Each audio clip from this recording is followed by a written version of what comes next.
Naiz irratian, bigarren kafea.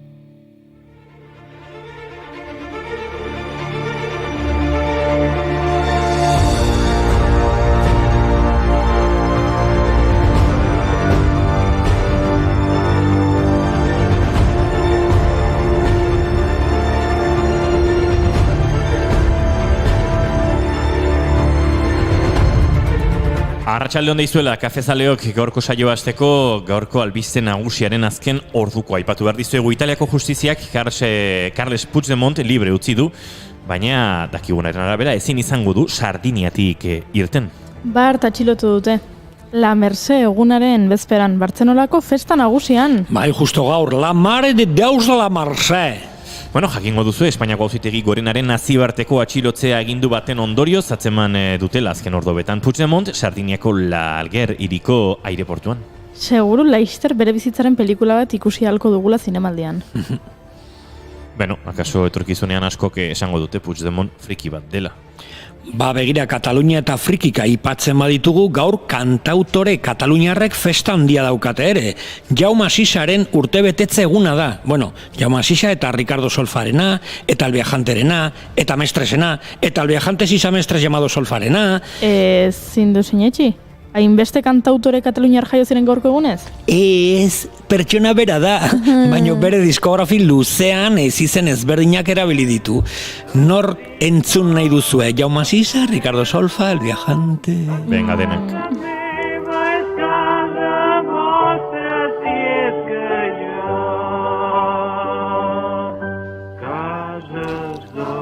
Edo zein gau atera daiteke guzkia. Askok esango dute Jaume Sisa ere friki bat dela. Eta bere bizitza pelikula bat egiteko modukoa ere. Baina gauza bat aipatzea zaigu. Gaur ostiral beltza dela. Black Friday! Baizea, Black Friday gaur. Black Friday azaroko azken ostiralean ospatzen da, Gabonetako erosketekin hasteko, ez da? Bai, baina benetako Black Friday edo ostiral beltza gaurko egunez, 1879an gertatu zen New Yorken, eta izugarrizko krisia izan zen. Errudunak bi enpresari izan ziren, James Fisk eta Jay Gould, urrearen prezioarekin espekulatu zuten eta ondorioz New Yorkeko burtsaren erorketa eragin zuten. Eta bitxikeria bat. Krisiaren ondorioz, jendeak kaletik urduri eta presaka ibiltzen zen. 60ko hamarkadan New Yorkeko poliziak Thanksgiving edo eskeremate egunaren osteko egunari Black Friday izena jarri zion. Izan ere, egun horretan dendetan Gabonetako berapenak hasten dira eta jendeak kaletik ibiltzen da urduri eta presaka. 1879an bezala. Horregatik, poliziak txantxetan, izen horri jarri zion gaurko egunari. Hortik dator Black Friday izena. Eta kasu honetan, pelikula egina dago The Toast of New York 1927koa. James Fisken bizitzari buruzko askok esango dute friki bat zela. Buah, zen makina zeaten. Nola nahoritzen da astelenetik hasita zaudetela, Bueno, a ber, orain niri tokatzen, eta 1928 René Lavand mago handia jaio zen Argentinan. 7 urte zitunean bere izeba Juanarekin mago txintxanen magia ikuskizuna ikustuera joan zen, eta liluratuta gelditu zen magiarekin. Magia ikasten hasi zen, baino 2 urte geroago istripu baten ondorioz eskubiko eskua galdu zuen René Lavandek. Urte luzez ezkerreko eskuarekin praktikatu ondoren, munduko mago handinetako bat bihurtu zen, kartomagian edo magia kartekin, eskubakar batekin, erreferente handia magia munduan René Lavand. Berak ere badu pelikula bat. René Lavand, Un oso rojo, pelikula argentinarran agertzen da, eta Kondor de Plata sarirako hautagai izan zen. Bai, eta askok esango dute friki bat dela. Musika pixkat, asmatzen duzuen zergatia.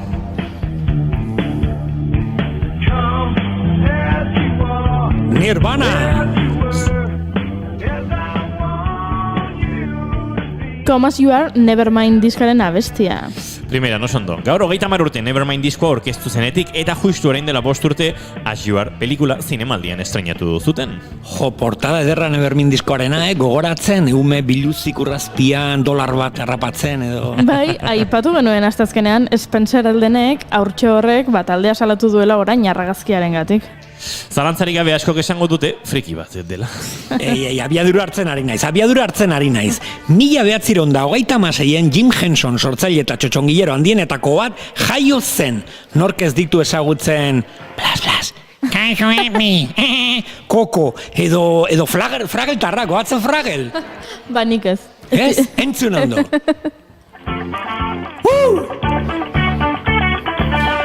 Berotu eskuak.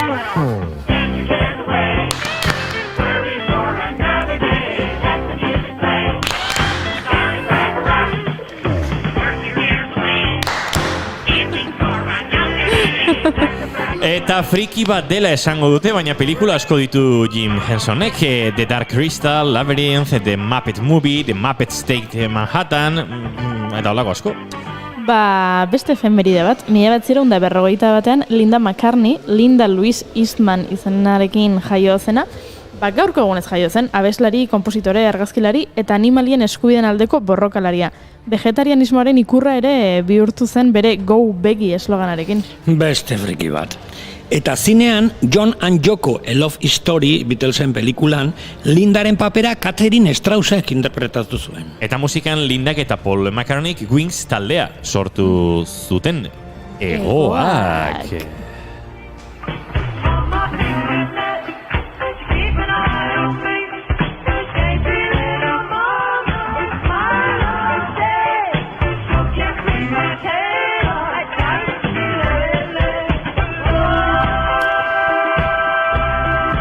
Ba, gizu, oraintxe irakurri dut nazioarteko frikien eguna maiatzaren 25ean ospatzen dela.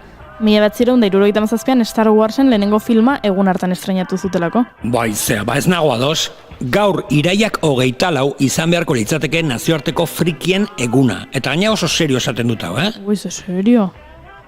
Bua, mai, horrela jartzen bada, zehose badago atzetik. Ba, nik badakit zergatik dion maiek gaur nazioarteko frikien eguna izan behar dela. Eta norbaitengatik da, ezta? Protagonista izena dauka honek, Schlitzi. Schlitzi, halaxe da bai, gaur 50 urte, 1971an, Schlitzi, zirko artista eta aktorea hil zen. Mikrozefalia zeukan, buru txiki-txikia, horregatik Spinhead edo buru horratz ez izanarekin ezaguna egin zen. Eta erreferentea den pelikula batean agertzen da, Freaks hain justu. Gogoratzen duzue Freaks pelikula? Freaks, Todd Browning 1992 kultuzko filma Hego Amerikan Fenómenos edo Espainian La Parada de los Monstruos izenburuarekin aurkeztu zuten protagonistak garai bateko zirku bateko pertsonaia bereziak dira. Siamesak, ipotxak, hankagabekoak, mikrozefalia dutenak, bizardun emakumea, erraldoia...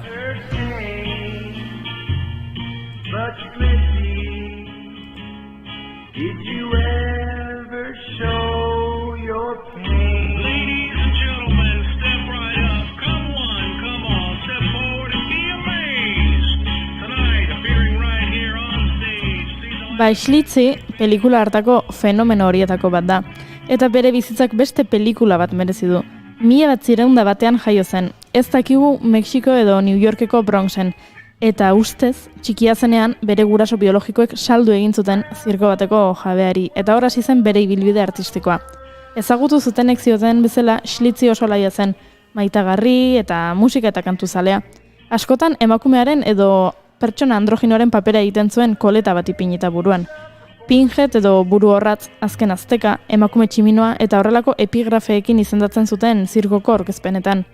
Inoiz ez zuen kobratu ezer bere lanarengatik. Eta gainera hiltzenean izenik gabeko hilobi batean lurperatu zuten. Eskerrak 2009an fan batek dirua lortzeko kanpaina bat egin eta azkenean izena jarri zioten hilobian, Schlitzi. Mila esker Goiuri, benetan Schlitzi bizitza ikaragarria da. Eta Freaks pelikula galdu ezina. Eta askotan erabiltzen dugu friki hitz hori, zentzu ezberdinetan, hori friki bada, gu friki utxa gara. Eta hitzaren jatorria pelikula horretan dago, eta garai bateko zirkoko pertsonai berezietan. Horregatik aldarrikatu nahi izan dut, iraiak 24 nazioarteko friki eguna izan behar dela. Edo Hego Amerikan esaten duten bezala, nazioarteko fenomenoen eguna. Ba, nik pertsonalki nahiago dut fenomeno esatea friki baino, eta fenomeno izugarriak izango ditugu gorko saioan azeloturai. Bai, adibidez, Belakotarrak, Lara Izagirre zine zuzendaria, eta Fito Rodríguez eta Jose Mari Carrere, beste fenomeno baten inguruan aritzeko, Alfonso Sastre. Bueno, gaurko sarrera bukauta, noizko pelikula? Isiltasuna grabatzen ari gara? argiak, kamarak, akzioa, iraiako 24 ditu gaur eta ostirala da, ongitorri guztioi, bigarren kafera.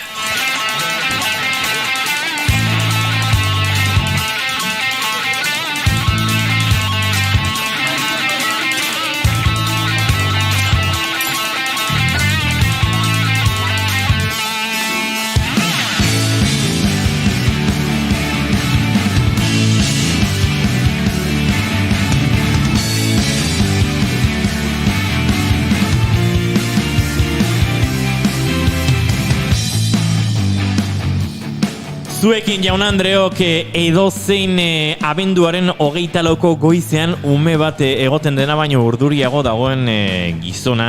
Gaur demoraldiko, ez? Abenduaren 24an. Noiz? 25 izango da. Olentzero noiz irisen da? Olentzero gauez. 24 gauean. Bai ba. Zeratik 24 goizean ja urduri dago mea. Bueno. Ai, zorratu dit, baia, aurkezpena. Beste modu batera egingo dugu proba. Jaun Andreok, bagoa zuzen zuzenean Flandriako lurraldeetara munduko txirrindularitza txapelketak bertan, igandean 3 euskal ordezkari izango ditugu lehian, gaur 23 urtazpikoak eta hortxe motorrean dagoeneko ibilbidea aztertzen ari den gure lankidea. Mai Gorostiaga Pozo, aurrera! Arratsaleo! Nahi tortu behar dut Ipurdian aujeta ditudala 3 hilabete montatu gabe motorra nagoelako! Por cierto, 1884 urtean, Gustave Garrigou, 1911 turra erabazi zuena jaio zen, eta goain dala 17 urte egitxa birenkek bizikleta utzi zuela! Arratsaleo tunela akatu!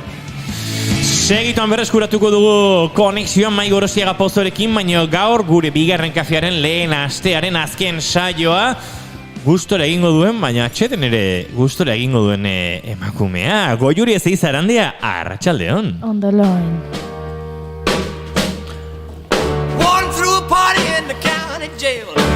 Jailhouse Rock honekin abiatuko dugu gaurko saioa, izketan ari zaizuena Inigo Asensio Lurbide. Gaur, bigarren kafeak 247 ditu arratsaldeak, 4 eta 12 minutu iraiako 24, zuek 10 eskutan, batzuk jakaso denek ez. Guk hemen, ez dakit, dagoeneko ez du ondo ikusi ere egiten. Ongetorre bigarren kafera datozen 2 ordutan, zinema aitzaki, arte eszenikoak, literatura, humore pixka bat, eta hausnarketa eta gai korapile txuxiagoak ere, izango ditugu, ongi etorri izan dakoa.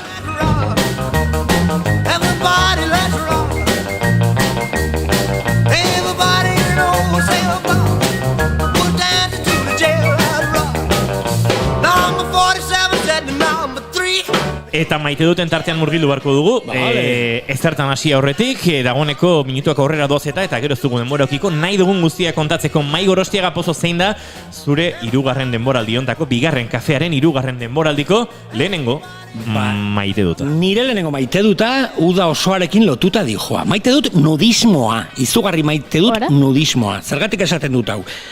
Uda honetan atera da iparraldeko albistegietan eta debekatuta dagoela nudismoa Endaiako hondartzan, baizea! Ni ilegalaina izan naiz beti bezala uda honetan, eta ni gustatzen zait pioa biluzik egotia eguzkian hondartzan eta lasai-lasai inorri molestatzen. Gogoratzen naiz goain dela 60 urteola, nire amari izuna bat jarri zioten hondarreta hondartzan, bere bizkarra eskote handiagoa zeukalako, eta etorri ziren izuna bat jartzea nire amari, Franco garaian eta bar. Eta goain esaten digute, ezin dudala biluzik egon Endaian, baizea. Izugarri maite dut nudismoa. Gora.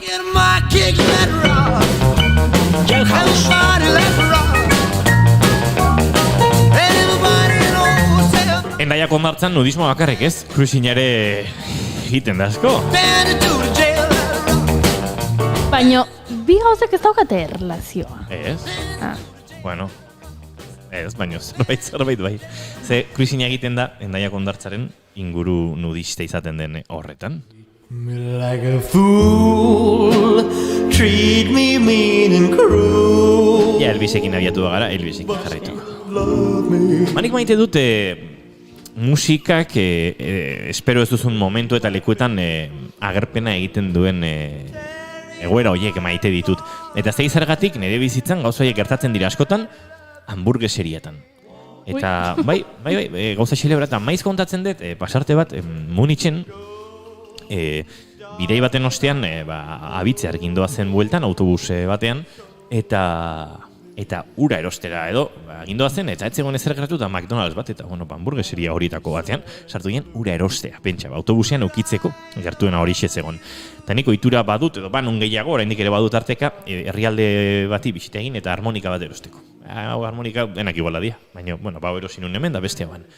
Eta antxe bazeon bi tipo, bat hola asierre jatorrikoa, bestea kaukasikoagoa edo, gitarrarekin eta hasi zian jotzen, eta gabeko 11 aterdiak zien, Munitzen, McDonald's baten, eta konturatu nintzen, ari zirela jotzen, nik harmonika erosi nuen tono berdinean. Eta orduan harmonikaten un patrikatik, da erakutsi nien, esanien zola keinoat eginen, ondo jotzen badut. Eta, eta hasi nintzenan jotzen, da jende hasi zan pixkat erdi dantzan, erdi txalon, da markada begero, Munitze irian, hamburgueseria kate horietako batean, ez, horrelako askatasuna topatzea musikak eta inorri gaiziz iruditzea eta antxe kontzertutxo bat improvisatzea. Eta gaur, bazkaltzen ari ginela, gure naiz gunearen hemen ondoko hamburgueserian, andoni oioki egitopatu dugu, antxe zegoen bera bakarrik mailan, eta bapatean gitarratea dut, hasi da pixkanaka xoa jotzen, musikare jetxi dute, ez dut esango kontzertu eman duenik, baina izan da momentuala eder bat bazkaria amaitzeko, eta espero ez duzun horietakoa, eta maite ditut horrelako sorpresatxoak. Ikusten duzuen bezala, hamburgueserietan ebai cruising dago, musika cruising, Baina gozaltzeko croissanak ez daude. Go, darling, I'll be so lonely. Oiuri, zein da zure maite dut? Nik maite dut, zure mugikorrak, zuk ezer esan gabe ulertze zaituenean. Egia da, adimen artifizialak beldur pixka bat ematen duela. Baina niri gaur goizean gertatu zait, dutxatik atera eta musika entzuten ari nintzen mugikorrean neukan jarrita. Eta lehen jaiki naiz pixka bat triste. Eta entzun ditudan lehenengo abestiak tristeak izan dira. Baina ez ditut nik aukeratu mandiot, aplikazio hauetan egoten da, hor Ausaz, aukeratzeko eskatzen diozu mobiari eta abestiak botatzen dizkizu. Lehenengoak izan dira tristeak. Eta abestiak entzuten ari nintzela, jun naiz pixka bat alaitzen. Eta ja tristezia alde batera uzten. Eta geroz eta, ez dakit, postasun pixka bat sartu zait, eta nik ezer esan gabe eta ezer egin gabe, abestiak aldatzen joan dira, eta alaiagoak jarri dizkit, mugikorrak. Eta nire aldarte aldatzen joan denean, abestiak ere aldatu dira, eta gustatu zait. Eta la dantzan bukatu duzu komunetik? Noski. Etxetik.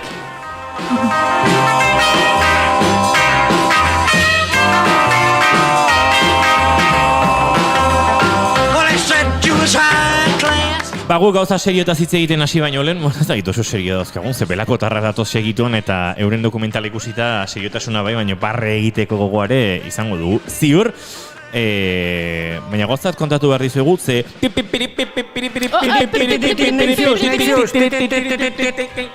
Aspalditi jo, ze gogok. Etorri zaigu Juri jo, zure zea korrektorea eta aste honetan lagun batekin idazten eta WhatsApp bat jarri nahi nuen artikulu bat transparentziari buruz, instituzioen transparentzia. Eta korrektore jarri zuen transparentzia. Eta iruditu zait hitz politena hilabetontako, transparentzia. Guazen transparentzi batekin. Gure Naked Fusean. Gogoratu, Naked Fuse gezurrutxa dela esan behar dudana, horrek ez du esan nahi barrun egia daudela.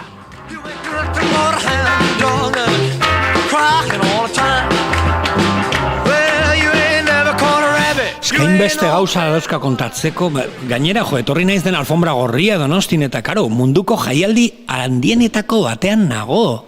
Donostin, munduko jaialdi handienetako bat. Zinemaldia, ez. Ez nabil zinemaldiari buruz. Gaur hasten da poltsiko antzerki jaialdia. Bai, munduko handienetako bat. Berez, otsaian nola ospatzen da, baina orten pixka atzeratu da pandemiagatik, eta justo gaur hasten da, urriak 10 arte, baina behintzat urte berean hori da. Ez da gutxi, Bai, adibidez, bi sarituak izan ziren, Eneritz Artetxe Lakoste antzeslanarekin, eta Betein Goiau, Goi Zeder Iturrain eta Estikurielena. Eta justo Betein Goiau antzeslan hau gasolindegi batean gertatzen da, historioa edo. Eta justo, gaurko Neixiusa gasolinari buruz dijoa. Edo boita esan da, gasoilarekin, dieselarekin lotuta. Hona hemen gaurko Neixiusa. Tit, diesela adulteratzen ari dira. Entzule maiteok, adi egon, adulteratzen ari dira diesela. Orain dela urtebete hainbeste mandatarik, komunikabide guztik eta hasi ziren esaten diesel konbustiblea debekatu behar zutela, desagertu zela diesela, saldu behar genituen gure kotxek eta ez dakizer. Bueno, protesta ugari izan ziren eta azkenean ez zuten debekatu diesela, baina kanpaina bat sortu zuten. Nik fius, modu sekretu batean hasi ziren diesela adulteratzen. Substantziaz ezagun batekin, kotxentan antikontaminazioko filtroak apurtzeko. Eta pixkanaka jendea dieselkotzeak uzteko. Ulertzen, nik ezagun pilo bat dauzkat, azken urtean bere kotxe dieselen antikontaminazioko filtroaren pilotito hori gorri hori jartzen dela behin eta berriro, abisatzen diesel botatzerakoan, eta askok tailerrara eraman behar izan dute kotxea filtroa erabat kaltetuta. Oain dela 8 hilabete, nik. Ikusten, beste bat. Eta lagun batzu dauzka tailer ezberdinetan lan egiten mekanikok, eta deno konfirmatu didate aurten antikontaminazioko filtroen aberiak izugarri igo direla kotxe dieseletan batez ere. Seguro nago gure entzulen artean, Inigo bezala, diesel kotxetan gauza bera gertatzen ari zezkela pilo batei idatzi, esan. Goazen elkartzen deno, porque hau konplot bada, benetan. Ez dute debekatu diesela, baina helburu argi daukate gure mandatariak aspalditik. Orain, behintzat, badakizu ezergatik. Diesela adulteratzen ari direlako. Eta guztia, egia. Ala gezurra, begien artean sudurra.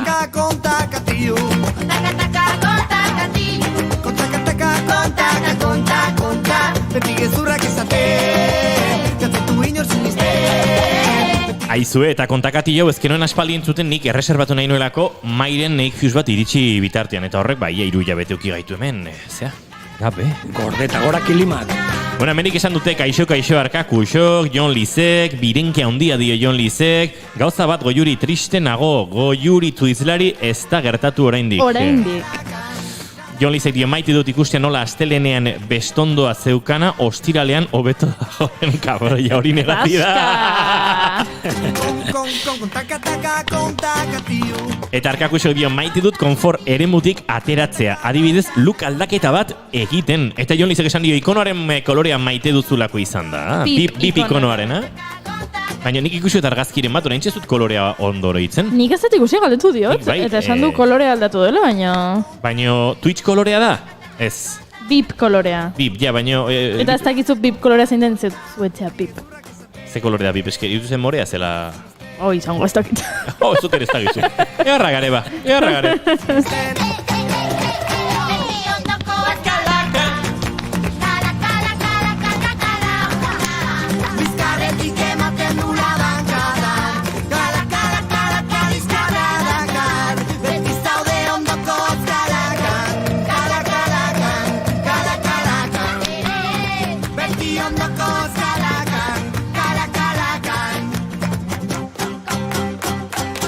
Adi, badatoz eta belakotarrak.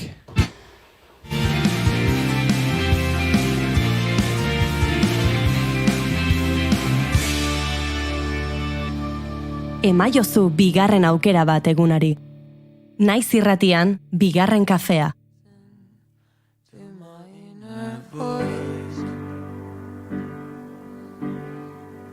Shaping through time and space, don't really have a choice.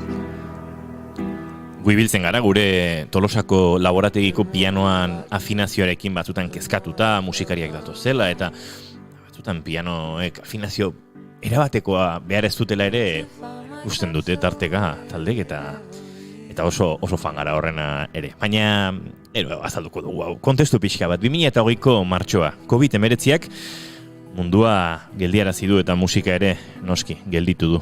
noski musika ere gelditu du zerren gainetik. Deno konfinatu gintuen etxean, eta bakoitzak pelikula bat ere badu, pandemia asko egon baitira, eta bakoitzaren bidean, eragina ere ezberdina izan da. Don't be a stranger, don't leave me for so long.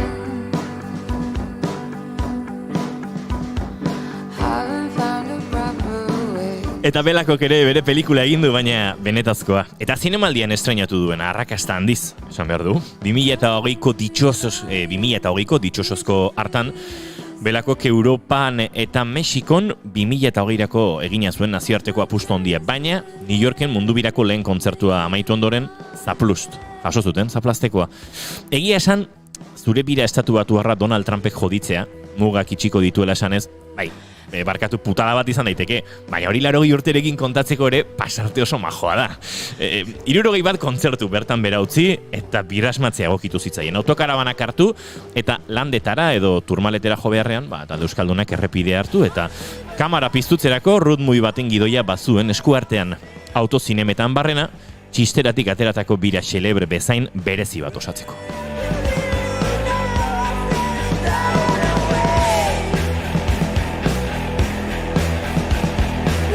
Eta hortartean ez ustekoak, pentsa kotxeak joan ziren autozinemetara, eta matxurak, eta disko atera beharra noizbait, eta euskalduna jauregian aurkeztu beharra, eta gauza pila aste horietako abentura, eta desbentura kontatzen dituen dokumental honetan. Akaso, zinemaldian ondo gozatuta ere autozine batean eta zerbeza batzuekin are gustorago entzun eta ikus daitekeen Hernanzinen filma da.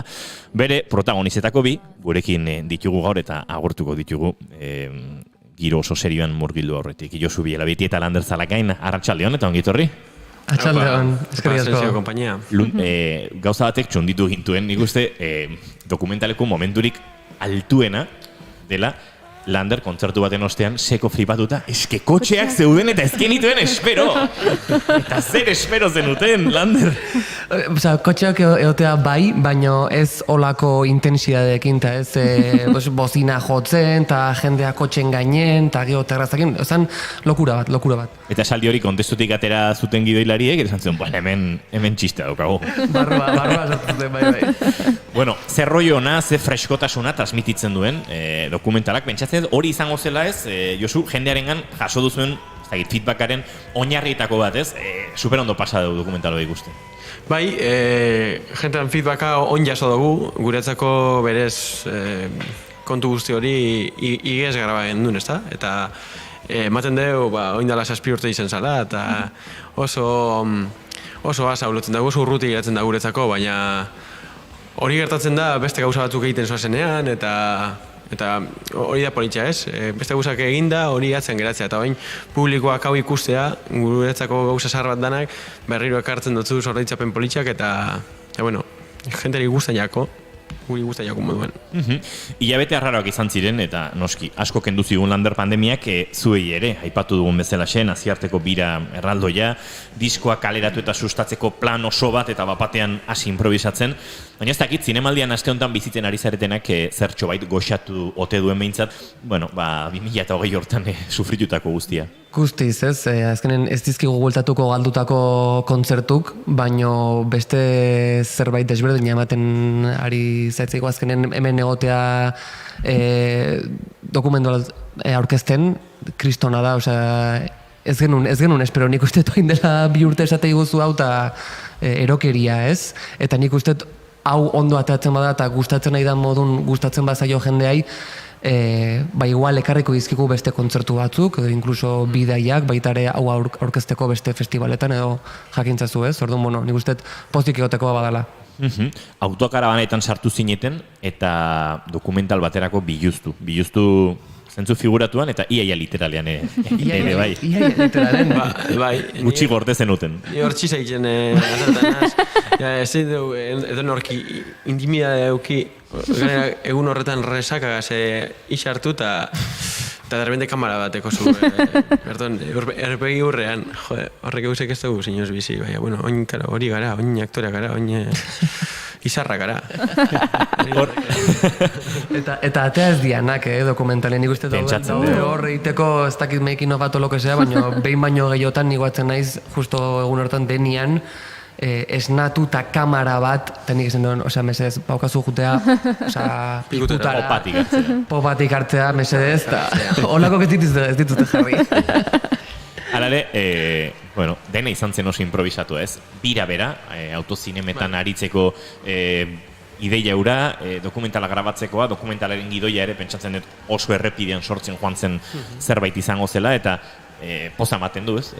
Horrelako abentura batera jausi egin eta ondo ateratzen denean, ez? Bai, gainera momentu oso arraroa zan, bakizue danok deseskalada eta auta beste, eta erkidego bakotzean diferente zan, legeak eta diferente ziren. Adibidez, Madrileko kontzertua lehenengoa izan zen, 3 lehenengoa, eta justo aste horretan hasi ziren hori deskaladan, eta azkenengo momentura arte eskeneukan argi ingo gendun bira hau edo ez. De hecho, kontzertu asko jauzitxe, igual Gijonen edo itxeko egon ginen bebai, beste, karo, danazan, hori, aste honetan, zer esan dugu hemen jenteak, zer abaki dugu eta zer inaldo gu, ez? Bueno, akabuen inal izan genuen ganera, oraindik maskarillan musukan kontua esan derrigorrezkoa, eta horrek asko itzen dugu. Gero egia da jo dugula, antzoketan eta beste kontzertu batzuk, eta ikusten duzu jentea maskarillagaz, eta emoten dugu, zirujanon kongreso bat, ez? Eta autozinetako oso politxe izan zen. Oin ikusten dugu txirudiak eta batzutan dino, zelau desfasa dauen hemen, ez? Baina, karo, hori inal zan kanpoan. Momentu hartan. Momentu hartan, bai. Ibili zinaten, ez dio krisi asko pegatzen, baina abeslari batzuk egiten dute, ez ordu betelenago, abesti honen tono aldatu behar dugu, eta ez duei deseskaladaren neurriek olako sentsazio bat ekarri zizuen, ez? 2 ordu lehenago da oraindik legeren bat aldatzen ari zen bezperan eta etengabe hor egokitzen, ez? Guztitza, eski izan zen tirarse al barro esaten dana, ez jakitea, gaina Madriden geundela, hau anekdota hau kontatze dugu, ez? Agertu zian bi polizia, justo kontzertu hasi baino 5 minutu da, eta guk esete genuen, bale, jazta. Egon da rebroten bat, o norbaitek eman du positibo bat, edo hau bertan bera derrepente dena gehatzen da, eta ez estintore batzuk bidatzen, aber dena ozean, eta, igo ginen estenatokia, hola, con el susto. Juegos y espectáculos klasiko bat. Hoi da. Eta gero esate genuna, ez, ikustea, jozuk esatezuna, jendea musuko gabe, ezke da oasis bat. Ez da bakarrik 3 hilabete o 4 hilabete eta gero jotze genula lehenengoz, baizik eta geroko situazioen konpartutare hor hobeto geundela. Bai, hor erdian sortu zen oasi moduko bat. Sarrerak agortu dira, ia emanaldi guztietarako edo guztietarako ikaragarrizko erantzun ona izaten ari zarete, zinemaldiko publikoaren artean ere, bai ez? Sorpresa zan, oie, guztiz, zekaro, esate genuen, eta nola hartuko duen jendek, zekaro, igual aurreko urteko histori bat, igual da atzea jutea, edo derrepente momentu dramatiko batea jotea, baina zuek ikusi dezuen modun, bada nahiko alegrea, nahiko, ez dakit badauka nahiko esperantza, ez? Eta nik uste horregatik igual aidala asko gustatzen. Gure areton behintzat, bazeon pertsona bat, pentsatzen genula, bihotzekoak emango jo. Bai, Parrez eta genuen. Ama gaixoa, zoze pasako zaio oksigeno gabe gatuko. Inoken atzean pertsona bat, minutu ero egiten zuela. Mikrotxisteak edo txiste itxura etzeukatenak ere barrea sortzen zioten, eta nahiko grazioso izan zen azkenako nikenekin ja parriten bere jarreraz, dokumentalaz, dana pixkator nahastuta, eta nahiko... Gu bertan ikusteare kuriosoa da, ez? Nola ginen... Gure buru ikustea dinosu, ez da? Bai, lau zaku nervioso, baina baita bromak iteko, eta gure arten pozik, kontzertuk emateko, zan kriston sentsazio pila, kriston emozio pila barrun, eta kuriosoa da gure buruakola ikustea, ez? Nik ez zaituzet hainbeste ezagutzen, baina kaso ezagutzen zaituzten jendeak esango zizuen, bai ematen duzuela benetako zuek dokumental hortan agertzen zareten lauak, ez?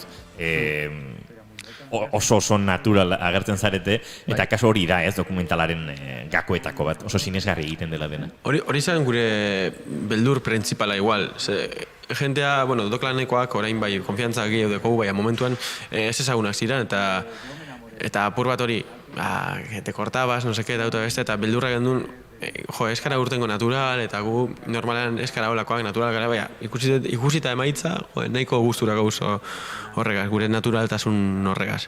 Ez da, erreza landarrek dinona izartutea eta kamera bat hemen eukitzea eta oraindik zuk gailun botan eta... Alare, horrelakoak badaude dokumentalean. I esnatu berritan behintzat, ez, hor kamararekin agertu da. Ez da guztu honeko platerra ez.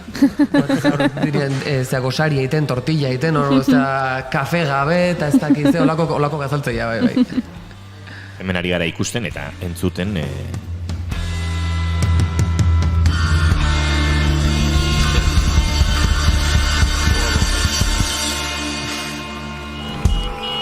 Belako Pandemic Tour 2020 honen trailerra. Nik alare galdera badaukat. Ze izan da zailagoa, autozinetan jira bat egitea edo Mexikon Vive Latinon dokumentazio eta instrumentu gabe jotzea? Hori oso horreza izan zen. Bai, bueno, zailena izan zen hori, landerrek dokumentazioa, ostu inotziela eta ezin zeuela bidaiatu gugaz, bidaiatu behar izan zeuen, egun bat gero, eta Vive Latinon soinu frogatik egiten dira, egunean bertan izan barik eurrekoan. Eta egin behar izan gerendun soinu froga lander gabe, beste bertoko bateri jole bategaz, eta berak, kanta pare bat ikisi zitsun gugaz joteko, soinu froga mintzat. Los viejos taldekoa.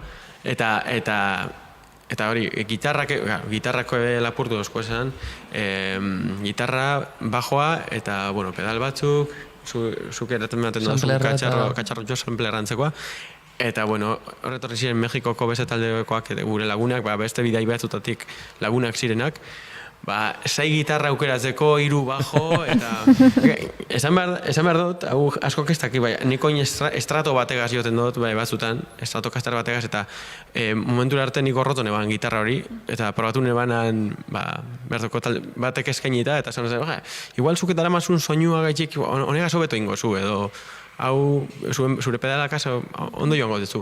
Eta praguneren, eta, maite mendu nintzen gitarra eta bolazo bat izan zen, Vive Latinokoa. Egia kristona izan zen, baina zure galderari erantzuten, ez daula bizitzan autozinena, baina zerbait komplikatuagoa, ze gaina bakarrik geuden. Momentu hartan, saiatu ginen partaiden bat izaten, markan bat, norbait laguntzen, igual ekonomikoki hori egiten, eta bakarrik gauden zen momentu hortan inorretzan arriesgatzen ezer egitea, bagenuzkan birak zerbesta markakin, eta ez dakize, eta inorretzan botatzen albarro, ez? Gukin genuen bezala gerora, jendeek esan digu, haizu, aukera bat zan hau, eta ondo atea zan, eta geho gaina dokumental bat egin dezue, eta zinema aldin, eta no seke, eta karo, después de listo, todo el mundo listo. Ze hona lander esaerak aldatzen. Después de listo, todo el mundo es visto. Nik ere lotu behar dute Josuren zearekin, ze estrato arke engantzatu zintun, baina Pandemic Tour honetan road movie batean, ez dakit travel gitar moduko batekin zoaz biran. Bai. Oso guapo. El remo, arrauna, bai. Bai, hori ganera Luka Gazeta ematen zeuen, 80. hamarkadako berbenatxu bet. Nik uste Lukean ondo zijoala, hor aztertuta zegoen, ez? Neurtuta zegoen, hor bazeon zu, bai. Momentuan gitarra horregaz, ensaiatu neuen, eta gustatzen, ez da inerraza joteko, gero, apur bat arraroa da, postu aldetik, baina guai. Luka aipatu zuen, eta Euskaldunako Luka, hoi bai dela aipatzekoa. Horri dokumentalen agertzea. Dokumentalen agertzea. Nera outfita. Bai, igual outfititza esaten du, 20 aldiz, horre kontzertatarian, top emozionado, nera outfita egin zegoen. Maskariak ondo, ez parte me outfit. Hau laxe da, bai. Aizu, Goiurik Mexiko aipatu du, eta niri galdera etorri zait. Zuen jiratan beti dago mariskoa? Kristabiok vegeta gara, baina... Egon ginen azkenekoan gatik. Gauza esan, bai, kontatu behar dugu. Kontatu sekretua, kontatu. Ni ben Mexiko nebien bidai batean, ez dakit, Biurrikeritan. trabazio bat zetin duten Kanadatik eta erdi oporretan. Eta Bilboko aeroportuan Kanadara joan horretik topo egin genuen, eta, ostia, Mexikora, ez da izeta, jo, igual Mexikora juten izenen kasu ingo izu eta, total, antxe josi genuen Euskal Telebistarentzako kulturako piezatxo bat, eta gero bazkaltzea joan ginen, eta no joan ginen bazkaltzea, eta Jesucristo mariskada jatea, eta eguna luzatu zan asko, eta gaua pixkat, eta dokumentalean ikusi nun hor Sergio, langostino batzuk edo jaten, da esan, hauek marisko keritan dabiltzan, egia da, zuek vegetak zeatela. Bai, gu vegetak gara, baina jamadak beti izen dire, ez dugu eskatimatzen horretan, Berako bidaiatan eta beti izen dire, venga, honek hartzen dugu hau, ez venga, bankete batzuk, dela hor diga. Eta, bai, justo denian paella batzuk egon ziren, eta zuk esaten dazu moduen, hor zeuden, como, jotzen zauz, baina pentsatzen, jode, habrá que da una ración pa mi. Egia da. Eta, hola, entzan haingo zoegoan, ganera, bakizu zelauak tiren valentzianoak euren paellakaz, eta albokoak kritikatu, eurena da hobea, eta bale, venga, ni bardin duz, zuke emaidazu, egia esan brutalak ziren, Bai, ez Eske, ateatzen dinean, denian. Wow. Denian. Ze ona. Wow. Denian. Ea, ondo sartu da. Eta Bueno, zuk Sergio aipatu zu, eta Sergio pixka bat ezautzea deu, baina nik jakin nahi nuke zein ondan urdurigo dokumentaleko elkarrizketa horietan, zuek edo Sergio. Entzulearik Sergio kokatu barko Bai. diogu. Manaiera. Bueno, Sergio da pelakoko manaierra, eta bai, euskal musika gintzan nahiko tipo ezaguna da, baina akaso entzulea, ja, Sergio, Zein da zein da Bai, baina Sergio. nola dokumentalean azaltzen. Bai, agertzen da, bai. Zein zegoen urdurigu. Ez dakiz esan, ze Sergio bada bera izatez periodista, eta nik uste gu jartze gala igual urdurigo kamara baten aurren gaina, berak oso argi daukaz esan beti, eta manager on bat danez, beti bere prioridadea da taldeaz ondo hitzitea, taldea zaintzea eta taldea, nik uste Sergio ez duzula inoiz entzungo belakoz gaizki hitzeiten edo olako zerbait. Ez, Sergio, igual urduri ikusi aldozu, ia belakoko kidek zer dinoten itxarotzen dagoenean, edo berandu heldu direla, edo no. Olako gozataz bai. Gauzat esan behar dugu, Sergio ezagutzen dugu etxontan, laguna dugu, eta horregatik hartuko du amodioz komentario, baina atere ginen, da goiurik esan zidan, Sergioko sondo izin du. Eta nik, puta madre, eta ze konfiantza gutxi genuen bere ganez. Ez, Sergio kondo itzeiteu, baina bai, batzutan, ez dakit, bai, gaixoa. Ez egia da, ondo defenditzea, eta beak egin ditu askotan prentsa aurrekoak eta badauka hitzeiteko. Ikusi zaio bereziki ondo jarrita hor dokumentaleko hitzetan bai.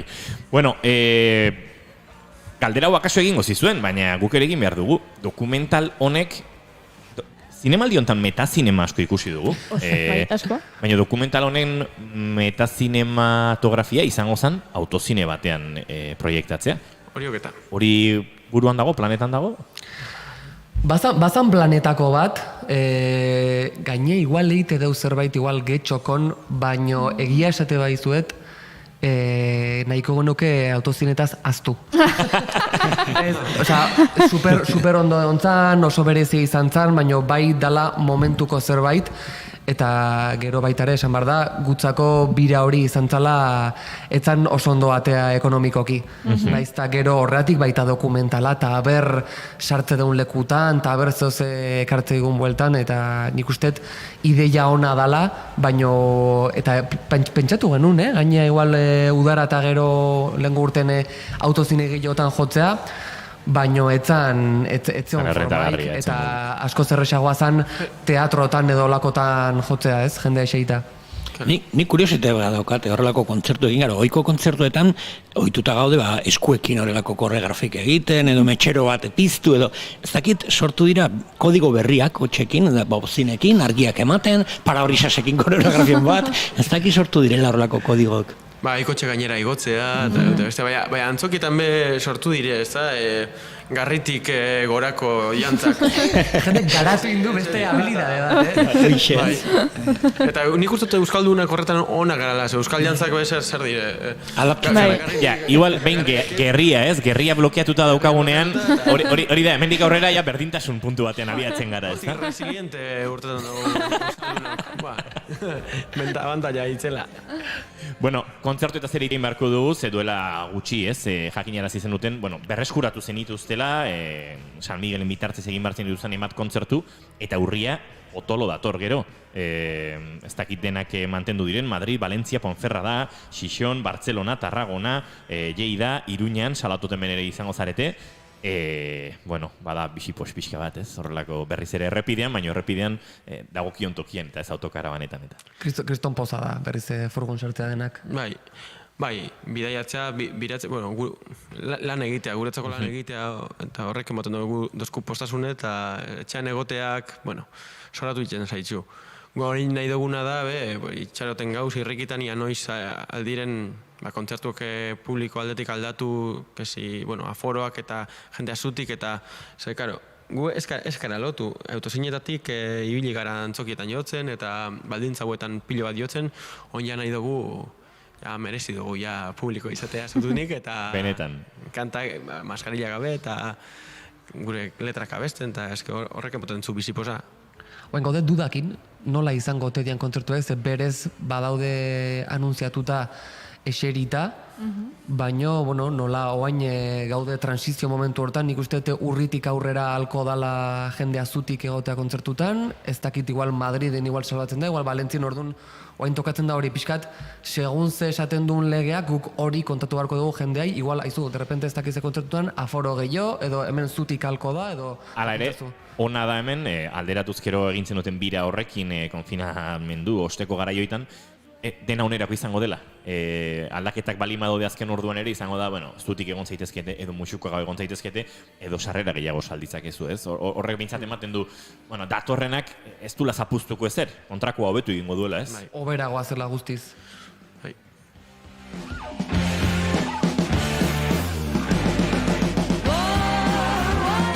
Bueno, Euskal Herritik ibili zarete uda honetan, Landerrek Tolosako zezen plazan jotzeko aukera izan zuen, hori kontzertu berezi izango zen, Lander? Jode, nik uste Tolosako joan nula, oain dela 5-6 urte azkenekoz, eta ez nun imaginatzen nik joko genula urrengoa izango zala Tolosako zezen plazan ere gurason etxetik minutu batea oinez, eta berezi izan zen ondo ontzan bai. Euskal Herrian kontzertu gehiago esan da bezala, urrena oraintxe urriaren 22an Iruñako Tote Maretoan eskainiko duzuena. Euskal Herritik zuek gehiago ikusteko aukera izango da datozen hilabetetan, edo oraindik datak guztiz sendotzeko dabiltza? Baukagu hor zerbait hor kolokan oraindik igual konfirmatu gabe, baino intentzioa bada kontzertun bat ematea, betire itxoiten aber nola izango dian edo noiz aldatuko dan hau. Baino intentzioa bada ez geratzea oraindik kontzertu batzuk ematea, eta gero ikusiko dugu 2022ko bai nahi dugu atzerriko bira hori rekuperatu aldian datak. Bueno, Euskal Herrian izango dira entzule asko gogoa dutenak, belako ikusteko, baina belako ikusteko hori askatasun puntu batekin, aurreko modu hartan, eta ez azken aldian, ez, egokitu den bezala, eta guk ere gogoa badaukagu. Bitartean, dokumental txarra daukazu, Pandemic Tour hori gozatzeko, belakoren abentura eta desbenturak, naturaltasun eta txisteak, eta onak, eta txarrak, eta denetarik agertzen diren Hernan Zinen dokumental hori. Beraz, bueno, bikote, mila esker, kakapila, datozela sari asko, eta bide batez sari horiek diru pixkat berreskuratu arazten badute, zuloa tapatzeko, ez da goza txarra izango, ze badakigu zertaz, ari zareten eta merezi duzu ezuek ere. Esker mila, eta horrengo bigarren kafea, akaso Tolosan hartuko dugu, ze lehen hasi naiz hortik, eta guk Tolosan badugu piano bat gaur bertan afinatu dutena. Gumen ginela Tolosako piano afinatu digute, baina, lasai, maiatzerako afinazioa pixka bat mugituko zaio, eta nik uste, Josu, pixkan mugiten zaionean hor badola beste xarma bat, ez da? Hola guztiak guri, afinazio perfektuak esteko, grazi. Hori, urrundu xama. Ez xiskoin da, baino... Xiskoin da, hortze.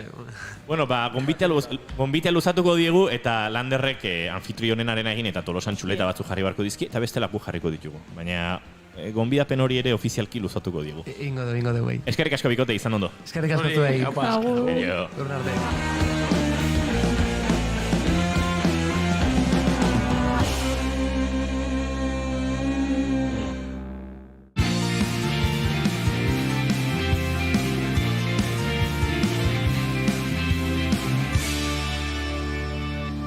Bigarrenak ez direlako beti okerragoak. Bigarren kafea. Rastro de la mañana. Esta mañana, esperad que me acuerde. Esta mañana, un pelirrojo con barba de 3 días, con abrigo rotísimo, se miraba al espejo. Esta mañana, una gitana coja cantaba con un niño el horroroso crimen de una criada de servir. Esta mañana sonaba una guitarra en algún sitio y el tiempo estaba oscuro de llover. Esta mañana había una niña paralizada bajo su enorme hato. Una niña tísica llevaba sobre los hombros 3 sillas rotas. Esta mañana se arrastraba un hombre sentado, con los pies hacia adelante y un extraño tic. Compraba una barra de pan, llenaba su mechero de gasolina, entraba en un almacén de tejidos. Esta mañana, una tienda pobrísima se llamaba El Porvenir del Automóvil. Ahora estoy en el Café Viena, en el barrio de Argüelles, y no sé qué pensar de lo que estoy diciendo.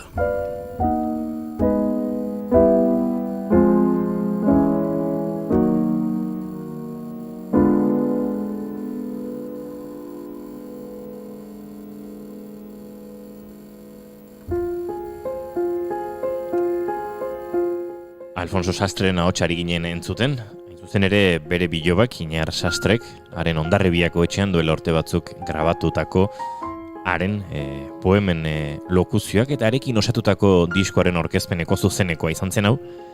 Sastre artean, 2 sastrek osatu zutelako eta pianoaren improvisazio lan hori Iñar Sastre berak egin zuen. Horixe, otu zaigu, gaur aurkeztu behar dugun edo gaur osatu behar dugun tarte hau abiatzeko modurik egokien. Izan ere, Alfonso Sastreren inguruan ez dakit zenbat esan litekeen pentsatzeak bertigo puntu bat ere ematen du. Idazlea, antzerkigilea, intelektuala, aktivista, gizon konprometitua eta 1000 gauza gehiago ere akaso.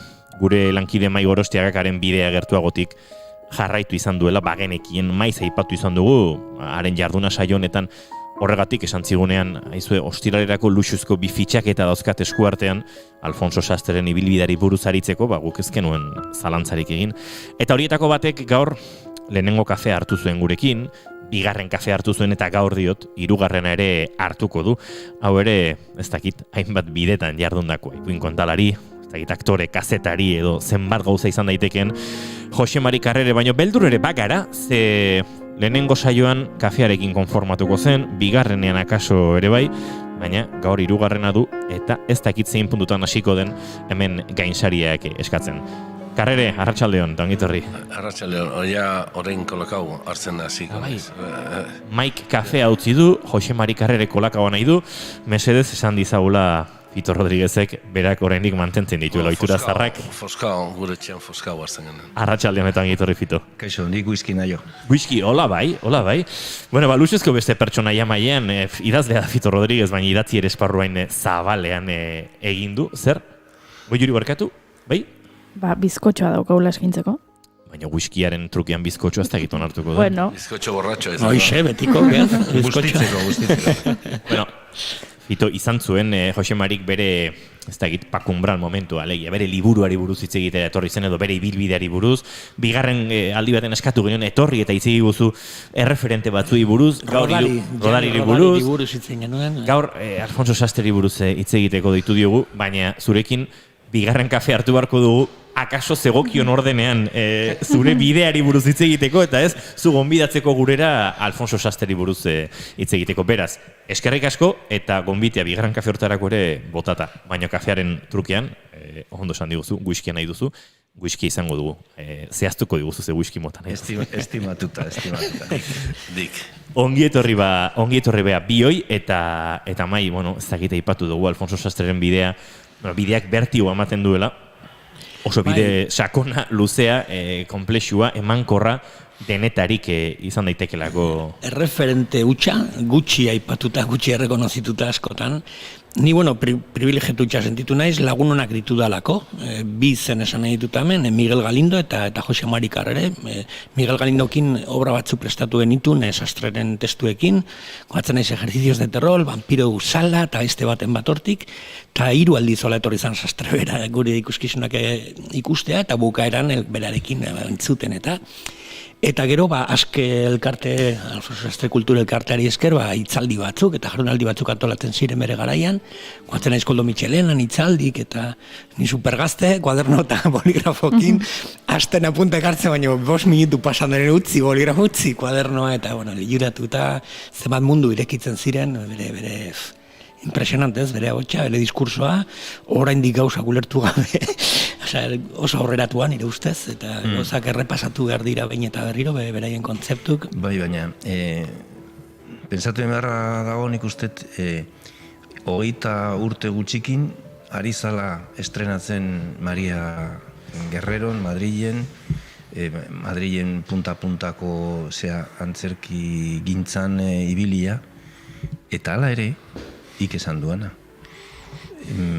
Oso gertu, beti, eta luze konpainia profesionalek ez baldin badute bere testurik hartu oholtza eramateko, talde amaterrak, benetan antzerkizaleak, toki guztietatik ibili dituzte bene testuak. Eta bera beti, pronto, egon da oso gertu, jende haiekiko, ez? Ni gogoan dakat hemen egia auzoan eskolan irakaslean nintzela, maiso nintzela, oinarrizko hezkuntzan, garai hartan EGB ezan, ez? Eta nire ikasle batek idatzi zuen testu bat, antzerki testu bat. Eta Alfonsori eman nion, eta Alfonsok irakurri zuen, iruzkindu zuen, eta antzeko gauzak egin izan zituen oso jende sotila eta kaleko azenarekin, ez? Gertatzen zana gauza bera egiten zula punta-puntako teatroaren teorikoekin, enpresariekin, zuzendariekin, aktoreekin. Alegia, zentzortan zen errotiko demokrata bat, esan nahi, herriko jendearen gana oso gertu, baina eta kritiko, eta aldi berean, punta-punta negozioan zebilen batekiko ere harremana lase zuela ez. Beha kontatzen zuen, horrengoatzen nintzen, zenbat jende Basaterra Eskuadrazia la Muerte Teatro Universitarioan asko egin izan zen bere garaian. Eta beha nola zezabal, alako giretan zezabal durazakan edo, behin detenitu zutenean, detenitzu zion poliziak, polizietako batek, esposatuta zijoan, esan, señor Sastre, me gusta mucho su obra, yo hice Escuadra hacia la muerte en la universidad. Vale, pues qué bien, esposatuan. Esan, ostras, ez? Esan, noraino eta tipoa, detenitzen zion poliziak, miresten zuen bere lana, ez? Eta horranda, iaia bere obra baten eszena bat, iaia, hori, ez da? Baina oso obra zabala utzi digu, gauza asko idatzi ditu gauza ezberdinei buruz, berdin esaten duguna poesian, antzergintzan, baina baita ere novela, saiakera esanik ez, eta ez bakarrik saiakera literarioa, gero baita ere esan duguna literaturaren teorian ere, baina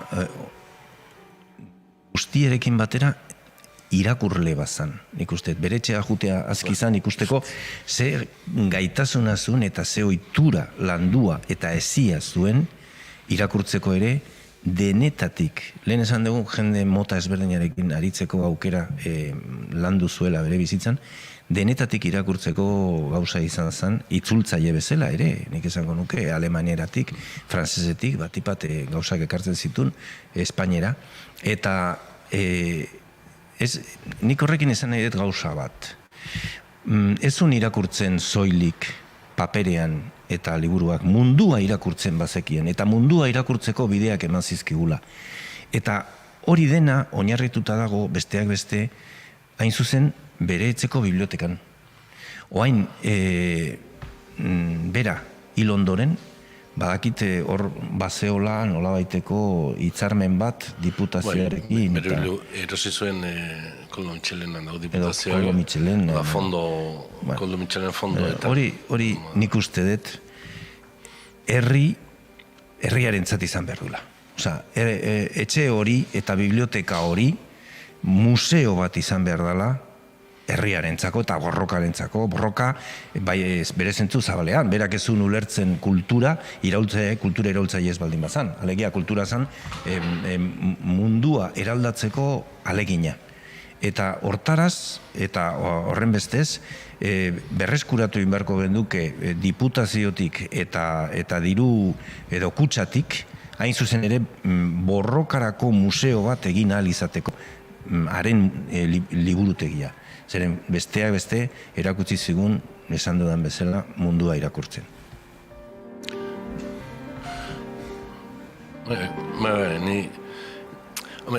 Askotan, badago gauza despektibo bat bezala teatro politikoa egiten dena, ez da? Kalitate gutxiko izan daitekela, mezua jartzen dela aurretik eta halako gauzak, ez? Gero ikusten zu, beak horretaz hitz egiten beak esaten zuna, lehenengo zure helburu izan buru jendea ondo pasatzea. Ondo pasatzea ez derrigorrez barrez, hau da, ez aspertzea. Eta gero zure mezua. Ze zuk egiten duzu gauza bat, kristen mezuarekin, aspergarria bada, zure mezua aspergarria bihurtzen da. Eta horren ikusten da nola, zuk bere lanak ikusi, kriston karga ideologikoa dauka. Baina berean ez da eztabaidarako ideologia bat da. Hora bere kontradizioekin, bere personaja kontradiktoriak dira, ez nolaite jartzen ditu bat abesteren kontra, orduan pentsatzeko aukera mateizu. Eta gero, noski hori teatro politikoa da, noski, baita ere bere laguna Alfonso Pasok egiten zuena, ez da eskubikoa izan. Eta kasualidadez gu referentziatzat ditugun antzerki gile hondienetako bat, kasualidadez Brecht, Dario Fo, Piscator, Sastre, eskerrekoak ziren, ez da. Eta nik uste dut hori ere balorean jarri behar dela, ze bere prosa irakurtzen zu eta da harrigarria, nola idazten zuen. Irakurtzen bere gauzak eta irakurtzen zu eta da, inkreible, ez da? Ze errez esaten ditu halako gauzak, ez? Eta ze prosa oso aberatsarekin. Baina ulergarria, ez? Beti bat dirudi, esaberten duzula jo da, halako txapa bat, eta ezke, ulertzen duzu oso errez, eta eraberan oso aberatsa da, ez da? Etor bezala adibidez, bere zalteasuna bat zeukaren bere testuk. Esan dio oso luzea, subordinadak, baino oso ulergarria, oso gertukoa, eta bueno. Bai, hori ez da erreza, ez da bater erreza. Horrek suposatzen du nolabait whisky egiteko bezala, hain zuzen ere, alanbike bat, pasatzea, gauza asko handik lortu ahal izateko modu sotil batean adierazi nahi dana. Eta, Alfonsok, Shakespearek esango zuen bezala, Shakespearek aipatzen zuen antzerkiaren muina eta funtzeen bere karga soziala, sala, entretenitzea. Eta Alfonsok Shakespearen planteamendu hori, Cervantesena ere, hortan oinarritzen zuen, hain zuzen ere, entretenigarri izatea. Ez zuen ukatzen hori gauza txatxua baliz bezala, eta ez alderantziz, aldarrikatu egiten zuen.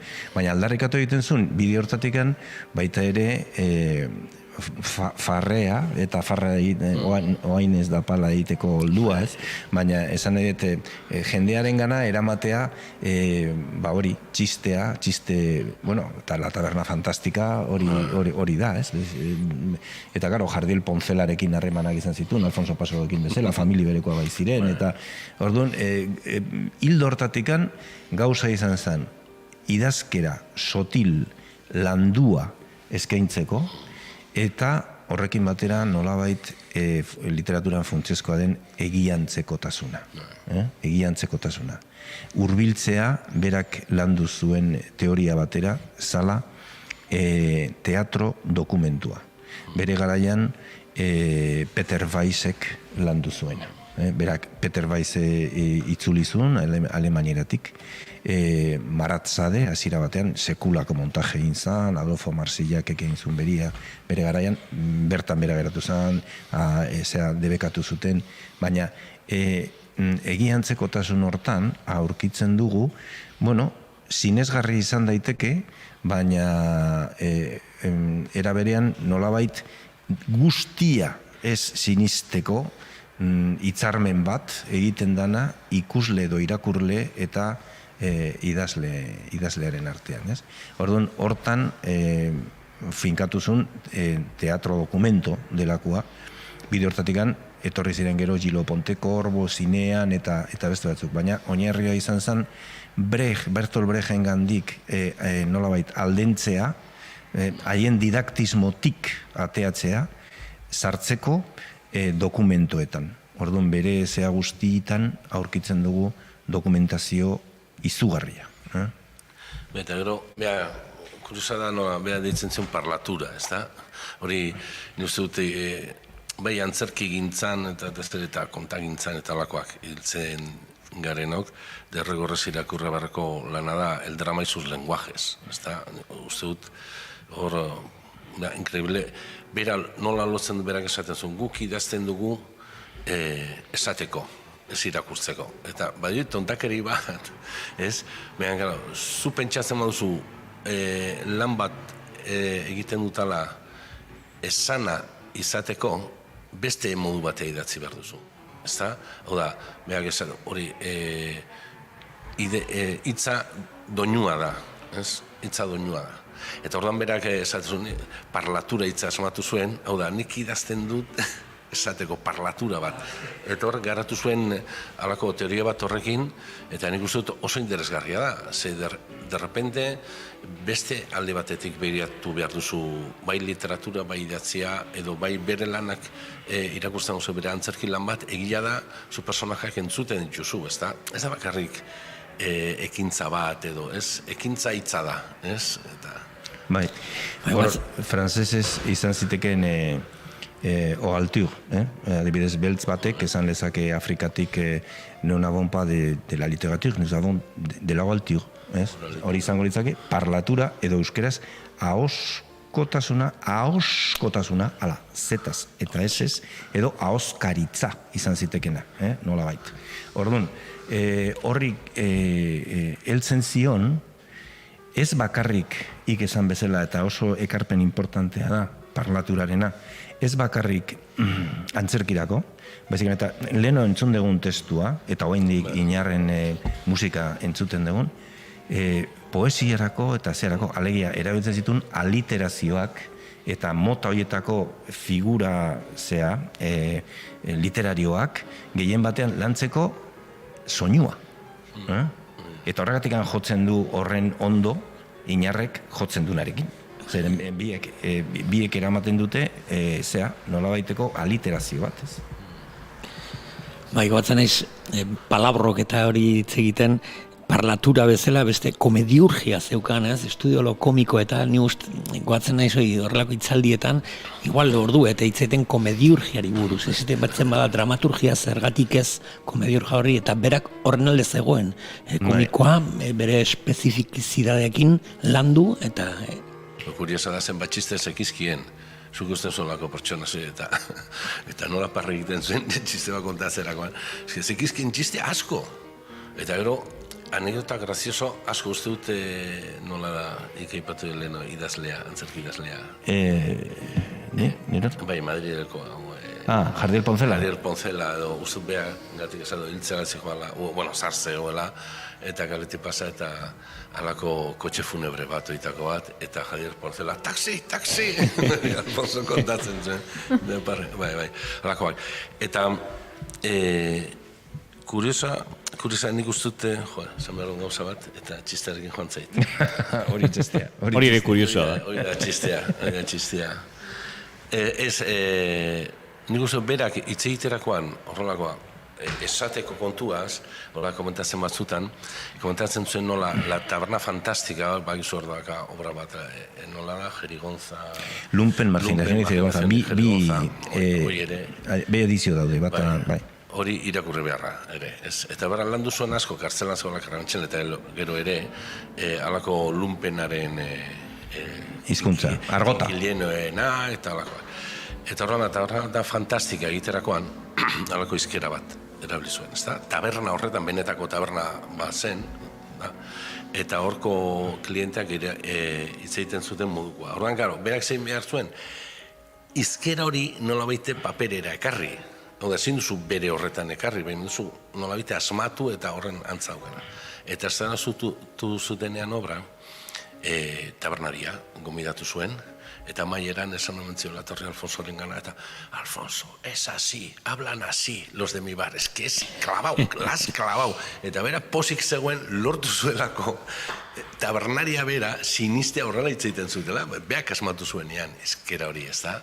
Eta azken hori da, oso zaila da hori egitea, oso zaila, ez? Eta natural iruditzea, ez da, natural. Oso komplikatua.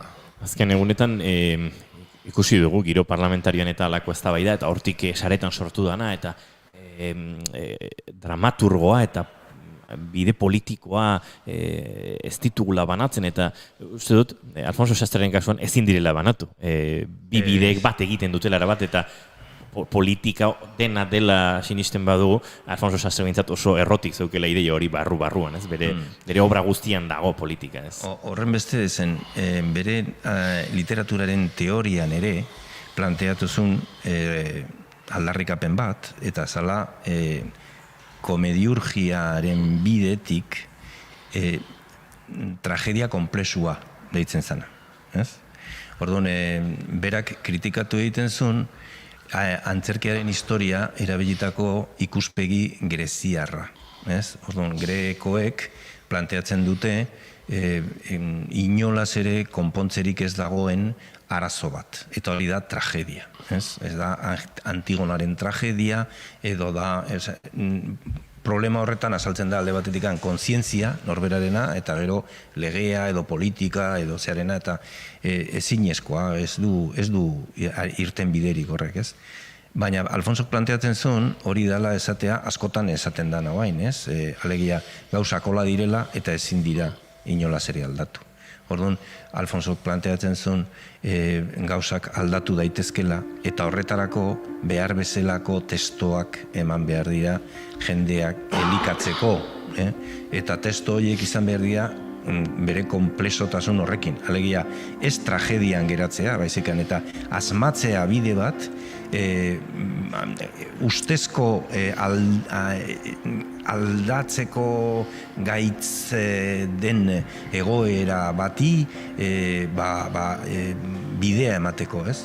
Eta hori azaltzen zen Guillermo Tellen begia triste ditu, edo, karo, hori da Schillerren egokitzapen bat, ez? Baina, hain zuzen ere, Schillerrek ematen ez dio, irten bidea ematen dio Alfonsok.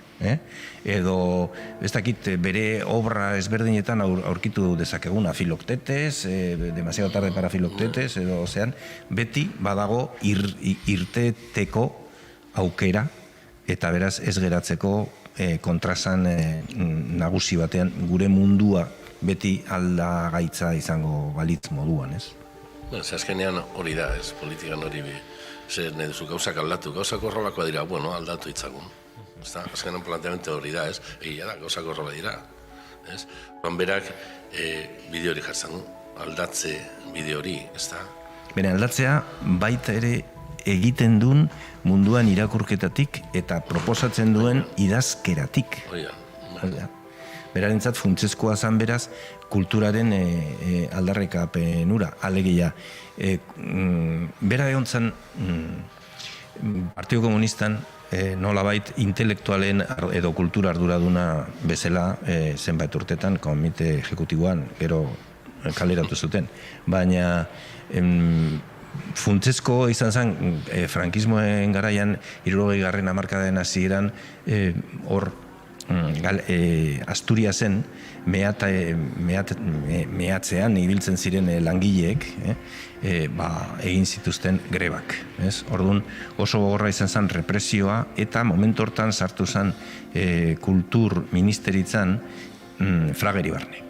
Eta orduan Fraga Iribarnek dena kontrolatu nahi zuen, baina horren aurrean eta mehategi haietan lan egindako bai langileek baita familiek ere salatu zituzten torturak eta errepresio latza eta hola, Alfonso ibili izan intelektualen sinaduren bila lotzen eta lortu zituen 102, ez? Eta, kontatzen zituen bakoitza nola zan, bere garai hartan, pues adibidez, Aranguren etika ematen zuna, edo kanpora jun ziren beste intelektual batzuk, eta hola, ez. Baina, kasualidadez, garai hartan, bueltatu zan esiliotik Jose Bergamin.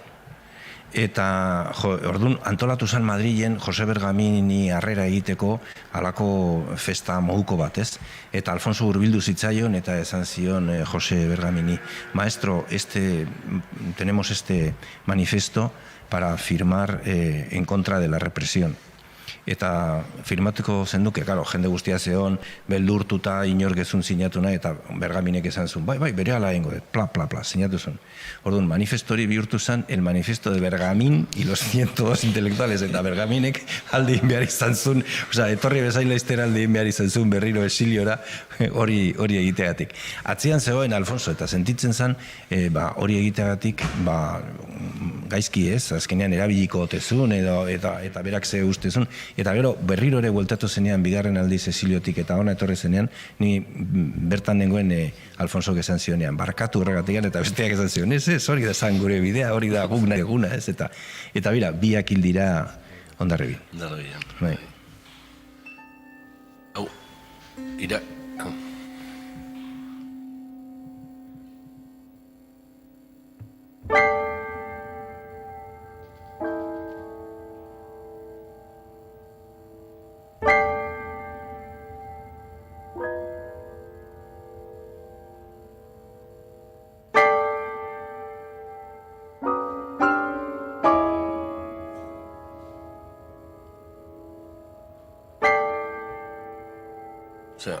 Vengo a hablar de mi libro.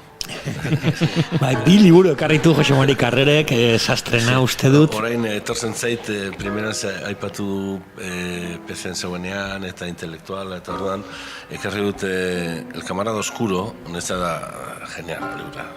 Eta hor, pasarte bat, uste maia zute irakurtzen, ikasi dut, pixka bat. Eta... Irakurtzen edo pasarte? Pasarte ez, memori txarreko naiz. Ez, baina... historia da militante batena, El Camarada Oscuro, bakizue militante horiek bizitza guztia pasatzute, dena jartzute, eta inor ez ezagutzen pasatzen da hor, sin pena, Nikolor, ez da alako izen bat, eta da 20. mendear hasieran jaiotzen den bat, zea gelditzen da oso gazteik umezur, bera aita hiltzeuten la Semana Trágica Barcelona, gero bera aita anarkista, amaitzeu PC, miliziano, makiz kartzelan, begi bat galtzen du, kristona, ez da? Eta kuriosa, personaje honen kontradizioa, estalinista bazen behan gero, ezkerrakoa, horren bere kontradizio guztia militantzia horretan, eta partiduaren militantzia barruan, partiduaren evoluzioa, eta guzti hori ez, eta nola deskribatzen duen, bere izaera, ez horretan. Eta baita ere, pasarte hau txikia da, kuriosa nola Alfonso bere obra askotan agertzen zen, bera jartzen zen, oso pirandelian zen horretan, ez da? Oda, bera agertzen da obran, eta horren personaja askotan, badago zinda bat, ez nahi batzen nahi. Pentsatu zu, suizidatzen bat, eta horrela, ya no me quiero morir, muérete tú. Personajeak esan bazketen, eta kuriosa, bere personajeekin izketan. Eta hau da, horietako bat, personaje hau, Ruperto, hiltzorian dago ja, eta orduan ateatzen da, agertzen da autorea, ez da, autor, el autor. Ruperto, esto se va, señores, ¿eh? Se ha sentado alguien en mi lecho de muerte, se vea itxua gelditu zen. ¿Quién es Teresa? Teresa le grita como si se hubiera quedado sordo. Él dice que es un amigo. Yo no lo conozco, Ruperto. Me llamo Alfonso Sastre, camarada, personaje. El autor. Así, el suyo, precisamente. ¿Mi autor? ¿Qué quiere decir eso? Déjalo. Nada que importe mucho. Además, ¿cómo te encuentras? Mal. Me estoy muriendo a chorros, camarada. Te he puesto un ataque al corazón. ¿Qué te parece? Un trámite rápido y te marchas. Yo hubiera preferido morir de otra manera. ¿Cómo? En la calle, no sé, luchando. Saca algo de debajo de la almohada. Mira, es una pistola. La monta. Está cargada. ¿Y cómo tienes tú eso? Baja la voz. Esto no es nada.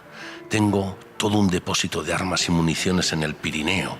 Lo hice durante la guerrilla. Shh. Al salir de la cárcel fui y saqué este cacharro por si acaso me hacía alguna falta. Luego he visto que fue un error, pero la guardo. No. Vamos a tachar eso. Es peligroso. ¿No ves que nos escuchan? Se mira la mano en vacía, Ruperto. ¿Y mi pistola? Autor.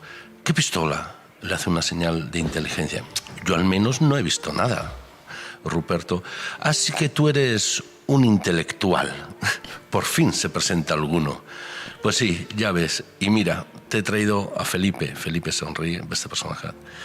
Ha venido a asistirte por si necesitabas algo en tus últimos momentos, en nombre del partido, de tu partido. Genial, nesta de Alfonso Sastre en estado puro, ez? Bai. Baina, Alan Poe, baina komunista. Se curiosa da, ez?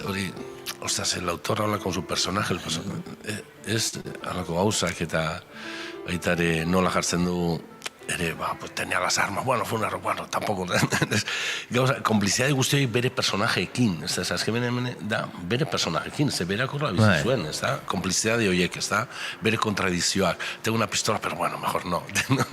Baina, edozein gauza idazten zula ere, beti,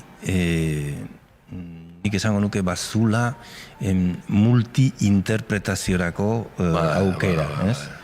Horren beste, bere kontra ziudenek ere multi-interpretatu egiten zutela. Niko badatzen naiz horre, egin zen,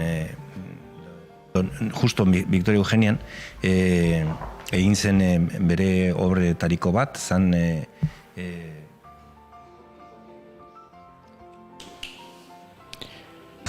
Kijoteari buruzan, eta bai, eta Antzok Izarrean, ez? Etzen uste dut. Ez, nik uste, bueno, ez naiz gogatzen, seguro esateko bera bat, baina nik esango nuke. Sancho Panzaren. Bueno, asuntoa da, aurkezpenean, aurkeztu zula testo bat, irakurriz, ikoain egin duan bezala, eta aipatuzun La Trinidad de Baeta. La Trinidad de Baeta dala Italian dagoen alako gaztelu bat, gotor leku bat, ez? Eta El Paiseko kazetariak idatzizun zan zuela La Trinidad de la ETA. Hain zuzen ere, detenitu berria zeudelako bidarten, pues hori, hiru buruzagi, eta orduan La Trinidad de la ETA ulertu eta idatzi egin zuten El Paisekoek. Izena ere badakit, baina ez du merezi, gogoratzea ere kazetari horrek ez bai du kazetaren izena merezi. Baina horrek erakusten du, ze inkultura handia dagoen, eta Alfonsok berriz ze kultura handikoa zen.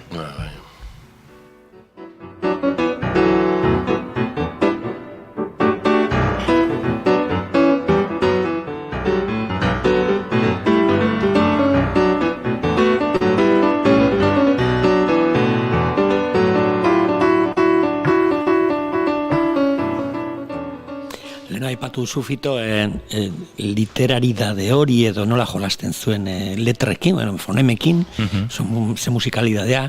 Aliterazioa.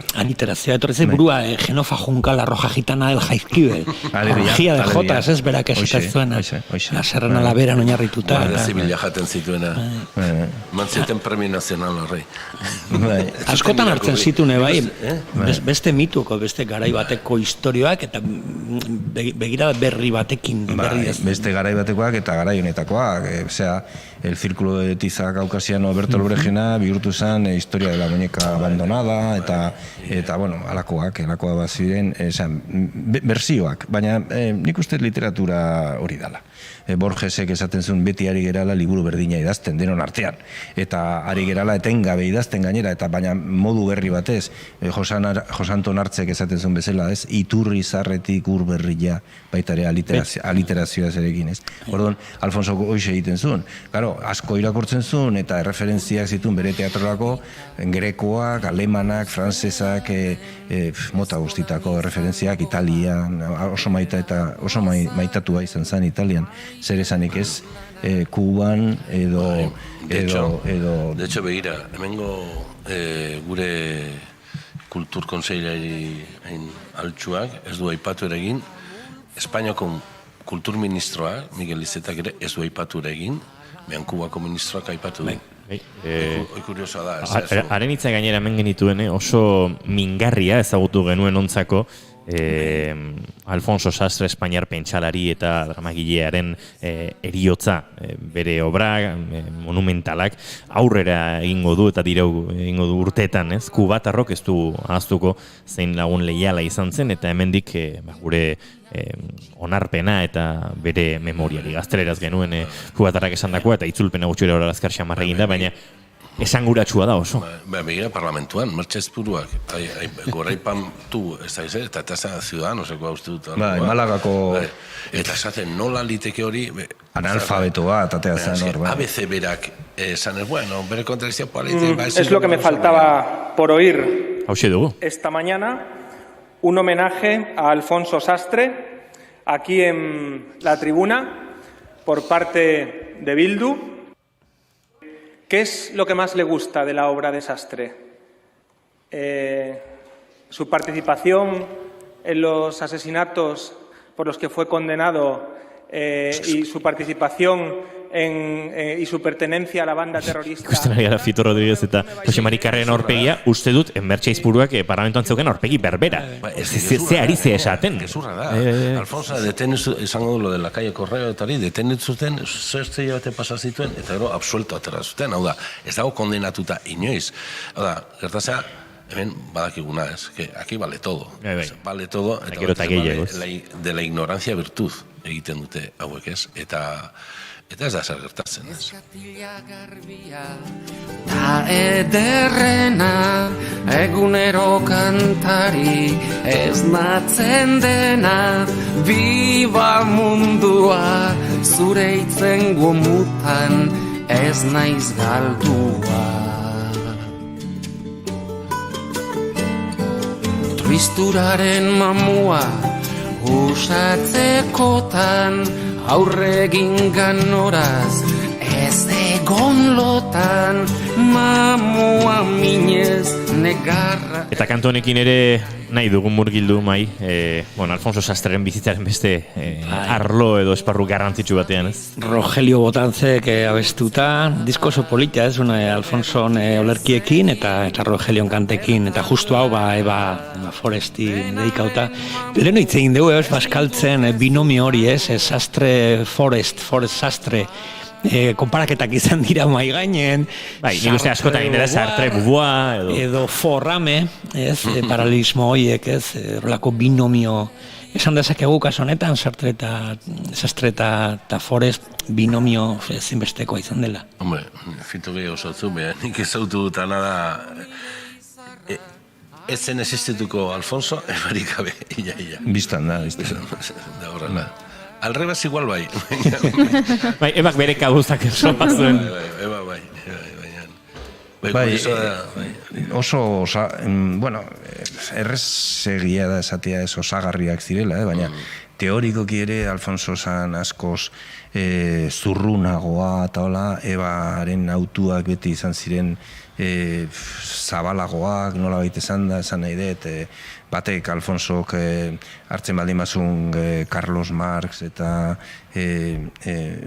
bide klasikoa Ebak hartuko zuen Panejoek eta Rosa Luxemburgo eta nola baite disidentea direnak eta hola ez. Horrek esan nahi du, beraien artean beti zegoela eztabaida. Eta eztabaida hori okerrez pagara askotan publikoa ere bazen, agerikoa zen, ez da fito. Bai, behin baino gehiago.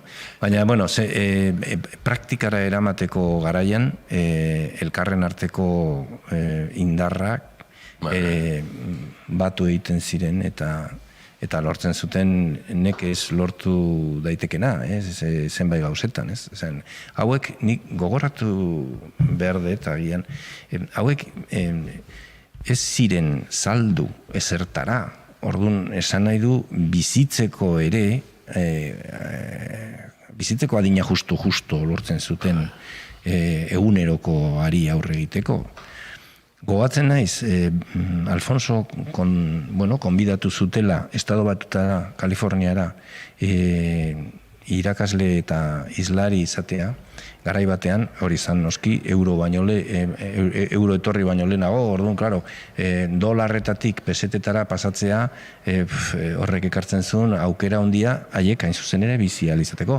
Eta hor egoten ziren Estado Batutan, egon ziren behin, birritan, eta ez dakit noiz, 3. aldian edo hola juteko, badakizu Estado Batutan sartzeko pasatzen dizutela alako iristerakoan mugara, alako paper bat nun sinatu behar dezula, ez dezula presidenteakatuko, eta ez zerala Partido Komunistakoa. Eta orduan, Alfonsok esan berak ez zula hori sinatuko. Eta orduan, retenitu zuten aeroportuan sartu gabe, orduan, hor egon zan mugimendu handi bat, unibertsitate askotako errektoreak elkartu ziren, hitz egin zuten barne ministeritzarekin eta hola, eta azkenean erabaki zuten, beraiek hartzen zutela bere gain balizko erantzukizuna, eta orduan Alfonso sartzea posible izango lukela. Eta orduan Alfonso esan zuen ezetz. Orduan ere ez. Orduan ere, hain zuzen ere, hori kentzen ez zutelako, eta hori galdetzerik ez zeolako, eta hori eskubideen kontra ez joalako. Eta horrekin, galduzun diru pilo bat, bere egoera ekonomikoa ezagututa, lehen esaten nuna, Ebat Alfonso zirelako, alako autu bat egiteko aukera bat zegoen, bestela nik inguruan ezagutu ditudan intelektualen artean ez dut inor ezagutzen hori egingo zunik. Gionek ere, igual, Gionek ez da ere. Baina honek behar den garrantzia ematen zion horri, ez? Guk ez diogo hori garrantzirik emango, baina honek bai, eta esaten zuen, bai, eta bain esaten dezute hori gaizki daula, baina ni sartu naitekela, naiz eta hori gaizkizon, eta hori hor geratuko da, betiko eta aurrerantzean ere, hori ez den nik onartuko, eta salatuko dut. Eta salatu zuen, eta geratu zen, hori, haiek egiten zuten, 4-5 hilabete Estado Batutan, eta horrekin ateratzen zuten, diru behar bezalakoa, hori, urtebete egoteko bizitzen lasai asko. Hora geratu ziren, diru hori gabe. Zazken guztut hori da, bien, erakusten du da, koherentzia, ez da existitzen koherentzia unetik egunean, ez? Baina, ni hau ikusten dute ez dela justua, ez dut onartzen, eta iteute aurrea horrekin, ez da? Zu ados zaudela edo ez, zure problema da, ez da? Baina, beraiek, eta nik guztut horre, ere ikusten, bere obratan, bere ekintzetan, eta nik guztut hori, Oie elkartzen zituen bilak, nik uste dut, ez bere eztabaida gora eta behera, eta nik uste dut horre elkartzen ziela, ez da, uste dute. Eta hortik badugu ikasteko ere, ez, ikasteko, betza referentzia izateko ere,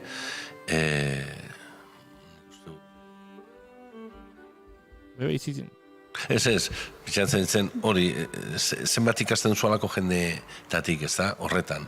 Ez berdina egiteko, baizik, posible da beste erantzun bat, posible da bizitzeko beste modu bat, posible da gauza batzu, zaizkizu gustatuko, ez daude ados egongo, beste batzu, bai ben, esan duzu, bakizu zintzotasuna, eta zure buruarekin hasteko zintzotasuna, hori bizitza honetan landu behar dugun zerbait dela, ez da. Koherentzia zeure buruarekin, ez?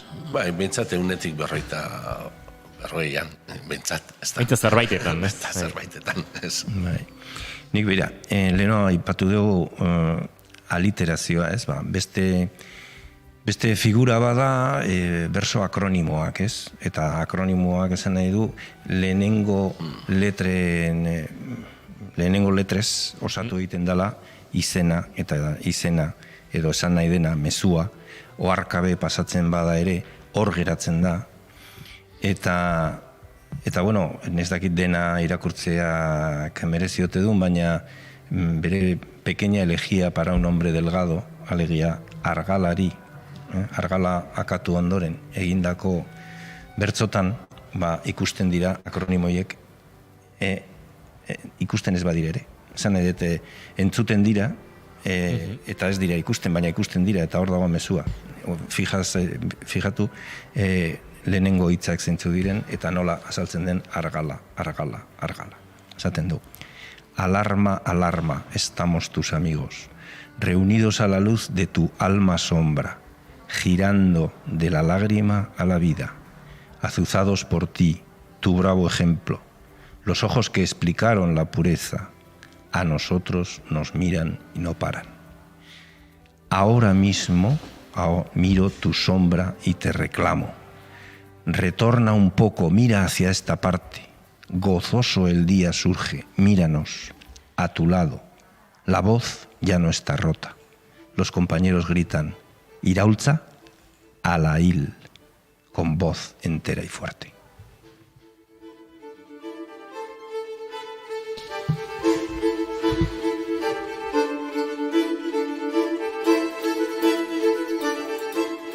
Arratsaldeko 5:26 minutu, bagoaz, aurrera gaurko bigarren kafe honetan, zinemaldiaren aste berezi honetan egiten ari garen 3. denboraldiko lehenengo asteko bigarren kafe berezi honetan, eta hementxe gara Fito Rodríguez eta Jose Mari Carrereri esker, Alfonso Sastreren, baita Eba Foresten figuran zertxo bait murgiltzen, egia da eurak entzunda eta Alfonso Sastreren bizitzari buruz zertxo bait jakinda, erresa dela ulertzen orduetako monografikoak egin litezkela honen guztiaren inguruan, baina kaso mai murgildu behar dugu, azken txampan, eta ez dakit oraindik, zuk ere ariren bat ikutu nahi baduzu, edo Fito edo Jose Mari zuek ere zerbait eipatu nahi baduzu. Nire aldetik eskerrak eman, Fitori berriro gonbidatu, ez da etortzeko gure bigarren kafe hartzera. Whisky eta guzti. Whisky eta guzti. Bai, sakontzeko. Ni binoi itzaiten dula, ni fama, baina beste batzu. Nik uste baldintzatu dugula Jose Mari 3. kafe hartzen ari den horrekin, esan dut, tira utziko dut Fitori pixka bestela pentsatuko dute hauek.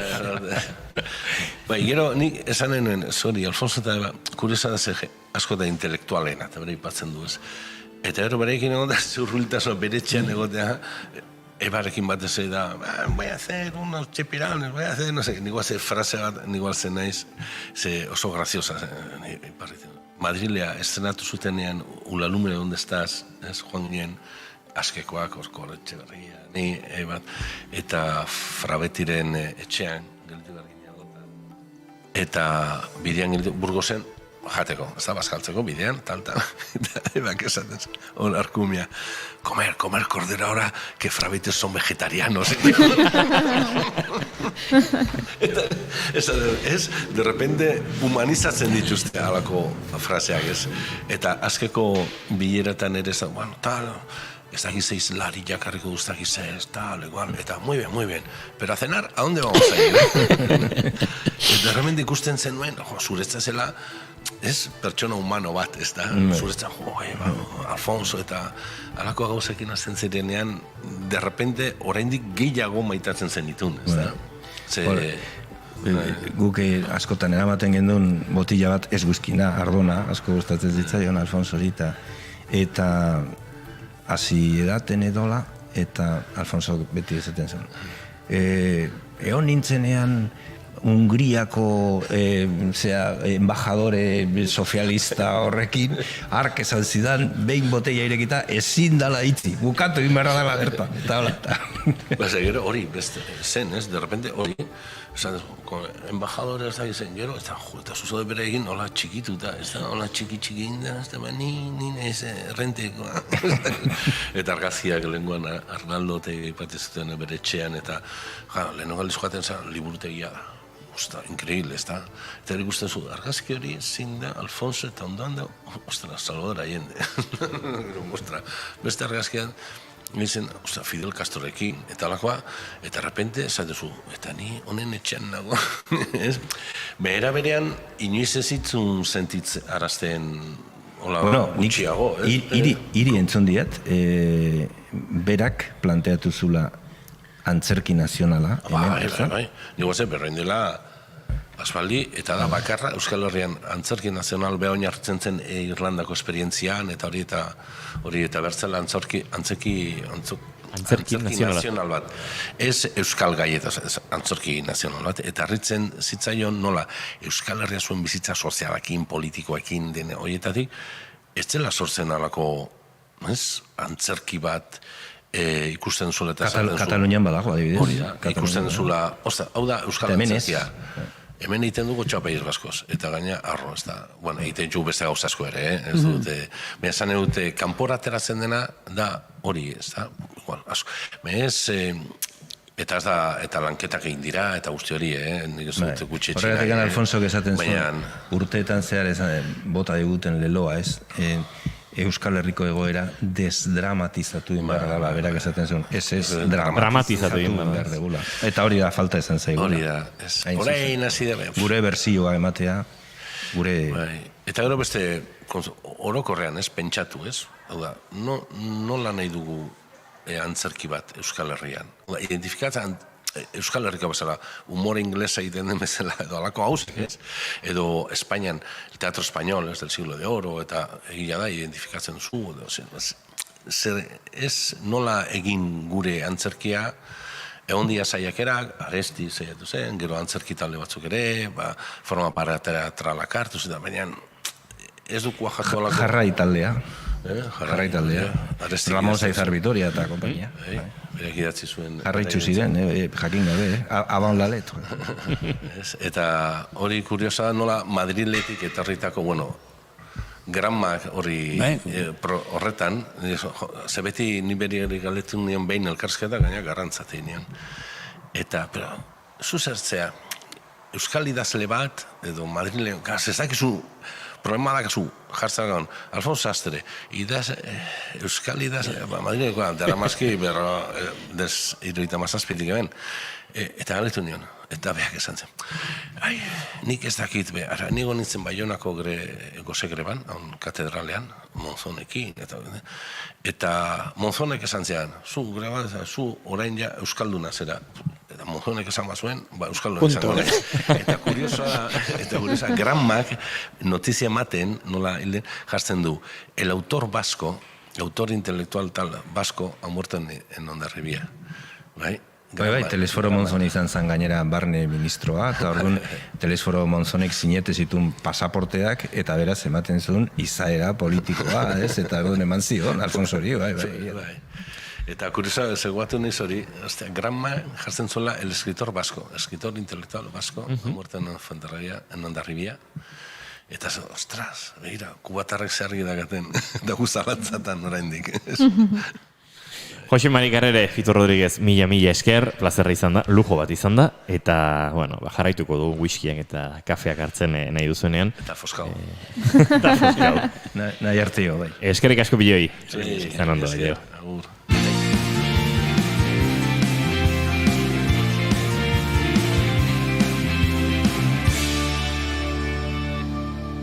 Bigarrenak ez direlako beti okerragoak, bigarren kafea. Eta asko hitz egin dugu, arnaz pixka bat hartuko dugu eta zuek musika pixka bat entzungo duzu. Giro aldaketa dator, zinemaldira itzuliko gara, eta hortarako Iker Laurobaren eskutik kilima aldaketa honekin egingo dugu aldaketa.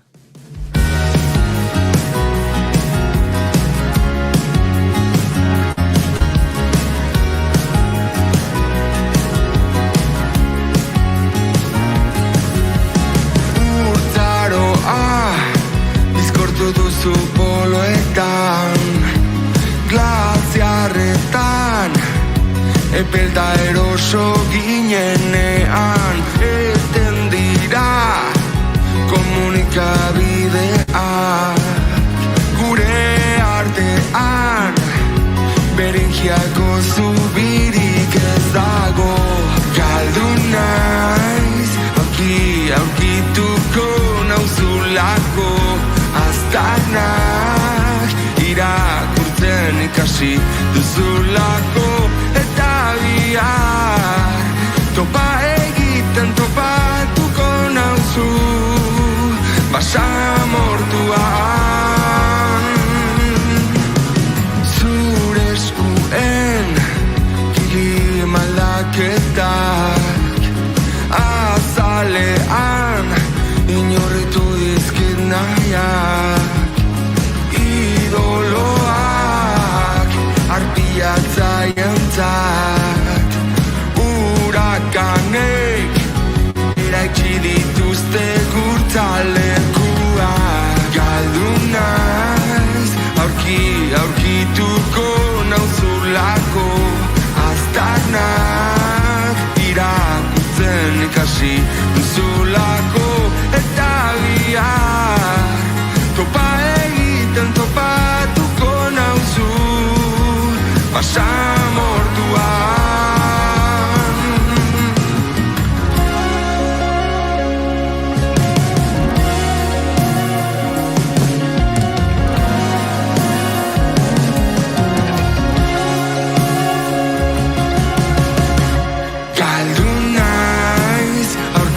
Aurkituko nauzulako, aztarnak irakurtzen ikasi duzulako, eta bihar topa egiten topatuko nauzu, basamortuan.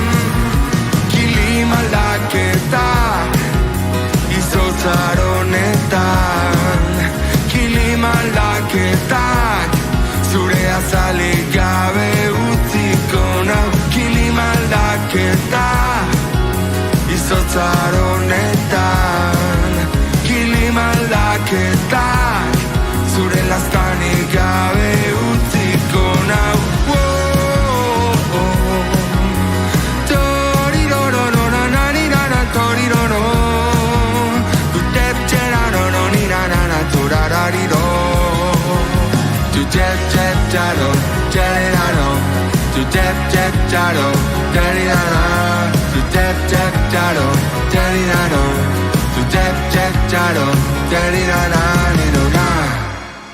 Naiz irratia.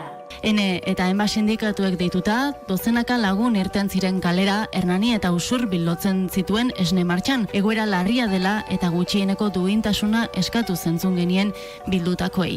Komeni da ekintza sinple horren atzean zer nolako errealitate bizi den ezagutzea eta gogoratzea. Ene sindikatuko kide den Gari Koitzena Zabala agurtuko dugu.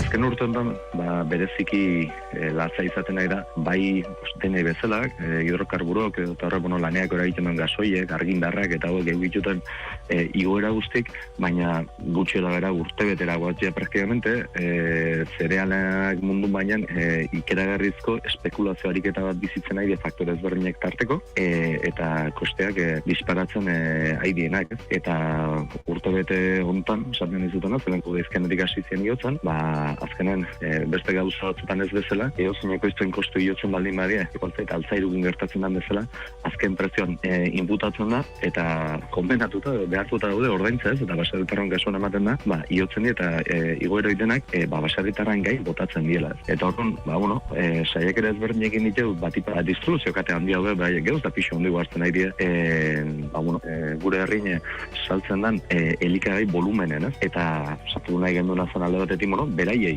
erantzukizun zuzena daukatela, eta urratxa eman bat justela, eta inberdinen, oi hartzun pixka bat egin ere bai, gizarte mailan, Kasu honetan, salatu nahi genuen distribuzio denek, parte hartzen dutela dinamika destruktiboa ditzen duen baten, marka txuriko esne esaten zaion.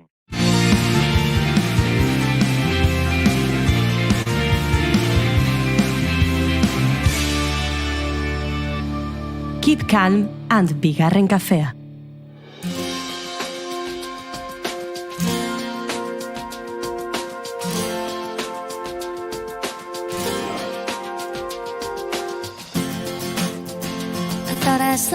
Amaika minutu arratsaldeko 6 izateko eta bigarren kafearen aste honen azken txampan murgildu behar dugu eta berriro ere zinemaldiaren inguruan aritu behar dugu, Juri.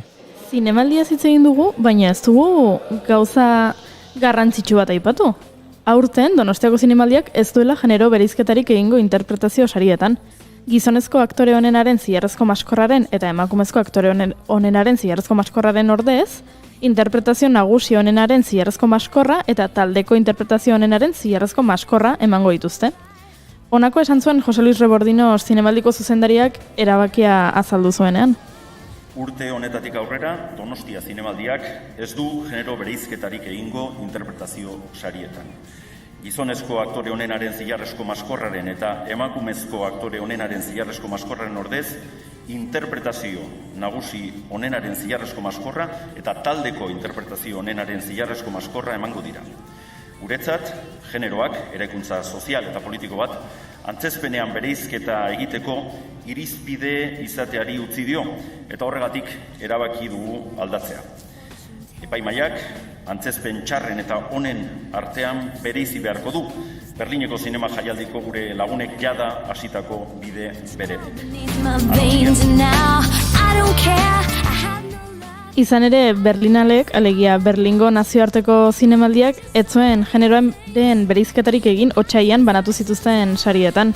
Mariette Riesenbeck eta Carlo Chatrian Berlinaleko zuzendariek azaldu zutenez, zinemaren industrian generorekiko kontzientzia handiago hartzeko egin zuten aldaketa hura. Hori bera izan zen Huelbako zinema iberoamerikarraren jaialdiaren kasua. Joan den apirilean interpretazio honenaren zilarrezko kolon bat bakarrik emateren aldeko apustu egin baitzuten bere 47. edizioan.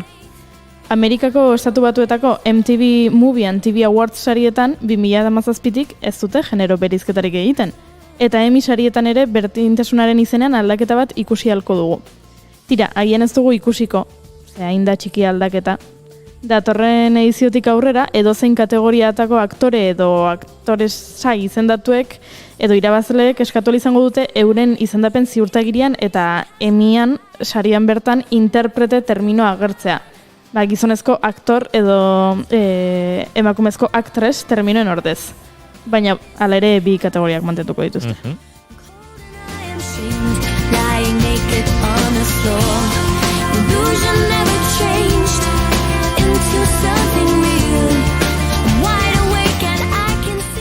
Esan bezala, berdintasunaren izenan egindako aldaketak dira azaldu ditugunak, baina eztabaida handia sortu dut erabaki hauek. Izan ere, lehenengo irakurketa batean pozgarria dirudi albisteak, baina benetan da txalotzekoa.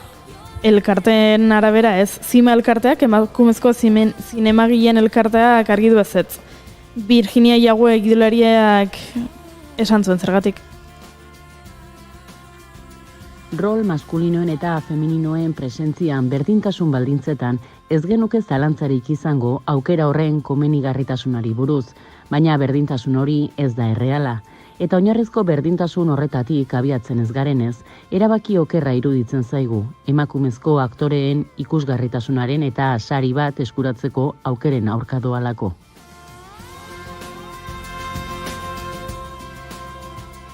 Berdina aipatu dute herrialde katalanetako Don Espirituals elkartekoek eta Euskal Herrian hemen ikusentzunezkoen sektoreko eta arte eszenikoetako emakume profesionalen elkartea ere neurriaren aurka azaldu da. Bide batez, Lara Izagirre da zuzendaria, lehendakaria, hemeneko lehendakaria, eta hemendik gonbite bat, nora ikusi zazue. Baina, esan bezala, geldi elkarri begira egoteak ez dakar ezeronik. Horregatik lanean jarri da hemen, eta zinemaldiarekin elkarlanean lan jardunaldi bat antolatu dute. Helburua genero berdintasunarekin zerikusi duten gaiei buruz hausnartzea, eztabaidatzea eta akordioak lortzen saiatzea izango da. Eztabaidak elkarrekin lotutako hainbat alderdi hartuko ditu barne, hala nola profesionalak zinema industrian eta bereziki zinema jaialdietan sartzea edo jaialdien kode etikoak, bereziki emakumeen aurkako delituen aurrean. Genero bereizketarik ez egitea ez baita polemika bakarra izan. Johnny Deppi Donostia saria ematearen inguruko eztabaidak ere oihartzun handia izan du. eta horren hausnarketa sakona egin dute. Lara Izagirrek honela azaldu zen. Eskerrak eman nahi dizkizuegu mundua ikusteko dugun modua eta zinemaldiak hartu dituen azken erabakiei buruzko gogoetak partekatzeko aukera emateagatik. Alabaina, hartu beharreko erabakien parte izan nahi dugu batez ere. Uste osoa dugu pentsamendu eta eztabaida feministak etorkizun eta adostasun leku berriak ekar ditzaketela.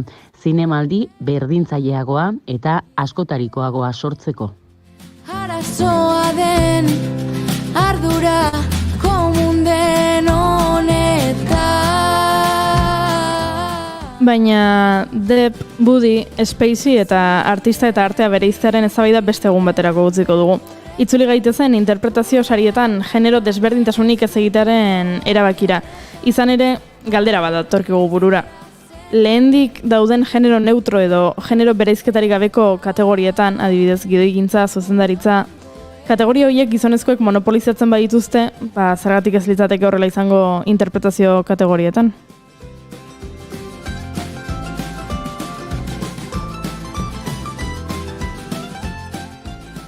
Atzera begira jartzen bagara, zinemaldia lehenago hasi zen arren ziarrezko marskorra bera zuzendaritza saritzeko asmoz 1977ko ekitaldian banatzen hasi ziren. Aurretik zuzendaritza saritu nahian Donostia saria banatzen zuten, baina gainera modu ez jarraian. Beraz, guk 1977tik ona saria jaso duten zuzendarien zerrendari erreparatu diogu. Kontuan izan da noski 80 eta 84 urte artean etzela ziarrezko maskorrik banatu. Beraz, hemen datuak.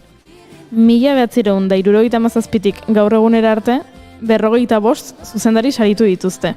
Urte batzuetan sariak bikoitzak izan baitira. 55 saritu horietatik soilik 3 izan dira emakumeak. 2004an Xu Yinglei, emakume ez ezagun baten gutuna filmarengatik. 2017an Ana Iberneri, Alanis pelikularengatik, eta pasaden urtean 2008an Dea Kulunbegashvili da Satxiski lanarengatik.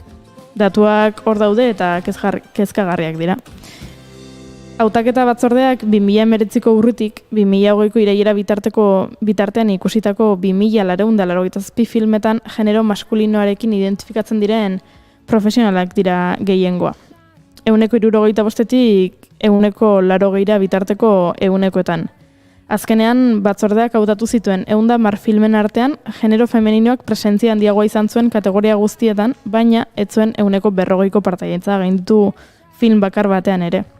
Eta datu zehatzagoak ere baditugu.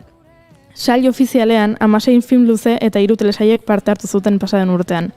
Bada, sail ofizialean emakumen generoarekin identifikatzen diren profesionalen 100koa nahiko urria izan zen.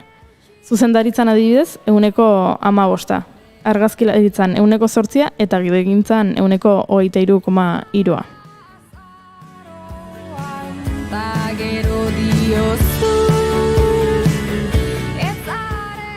Datu horiek ikusita arrazoi hori nahikoa da pentsatzeko gizonak eta emakumeak interpretazio kategoria batean jartzeak gutxi izango lukela eremua berdintzeko espero zen eraginetik.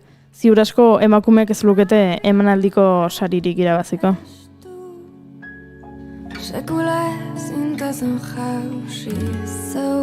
Baina momentuz konklusioak ateratzeko goizen arren ondorioak ez dira inkaltegarriak izan. Berlinaleko saria emakume batek jaso zuen, Maren Egert alemaniarrak. Lehen aipatutako MTV Movie Anti-B Awards sarietan, lehenengo sari hura emakume batek jaso zuen, Emma Watsonek The Beauty and the Beast lanarengatik. 2018an Chadwick Bosemanek Black Panther pelikularengatik. 2019an beste emakume batek Lady Gagak A Star is Bornengatik eta 21an berriro Chadwick Bosemanek. Beraz, 150. Bitan emakumeak eta bitan gizonezkoak.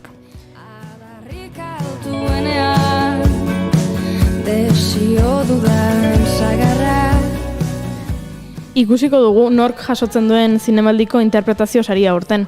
Baina argi daukaguna zera da. Sariek, bateratuek zein banandutakoek ez dute diskriminazio eta genero arrakalarekin amaitzeko boterea. Lan asko egin behar da horretarako. Eta has gaitezen, ze bidea luzea da eta berandu goaz. Botere harremana iparra sartzen koordenada berrietan Goiuri ez izan handiaren erreportaia. Eskerrik asko. Agur. Bai, bagoaz. Maigorostiaga Pozo datorren ostiralera arte. Ba, plazer hutsa beti bezala gogokin nengoen bueltatzeko, eta hemen nau, gogokin. Baita gu ere, baina astea bukatzeko gogo pixkat ere bagenuen gezurrik ez dizuegu esango. Gu kastelenan egingo dugu berriz ere bat, eta zuek entzuleok hemen nahi baduzue, arratsaldeko 4etan bigarren kafeak bere ohiko itxura berreskuratuko du bitartean, izan ondo eta asteburu ona pasa. Aio!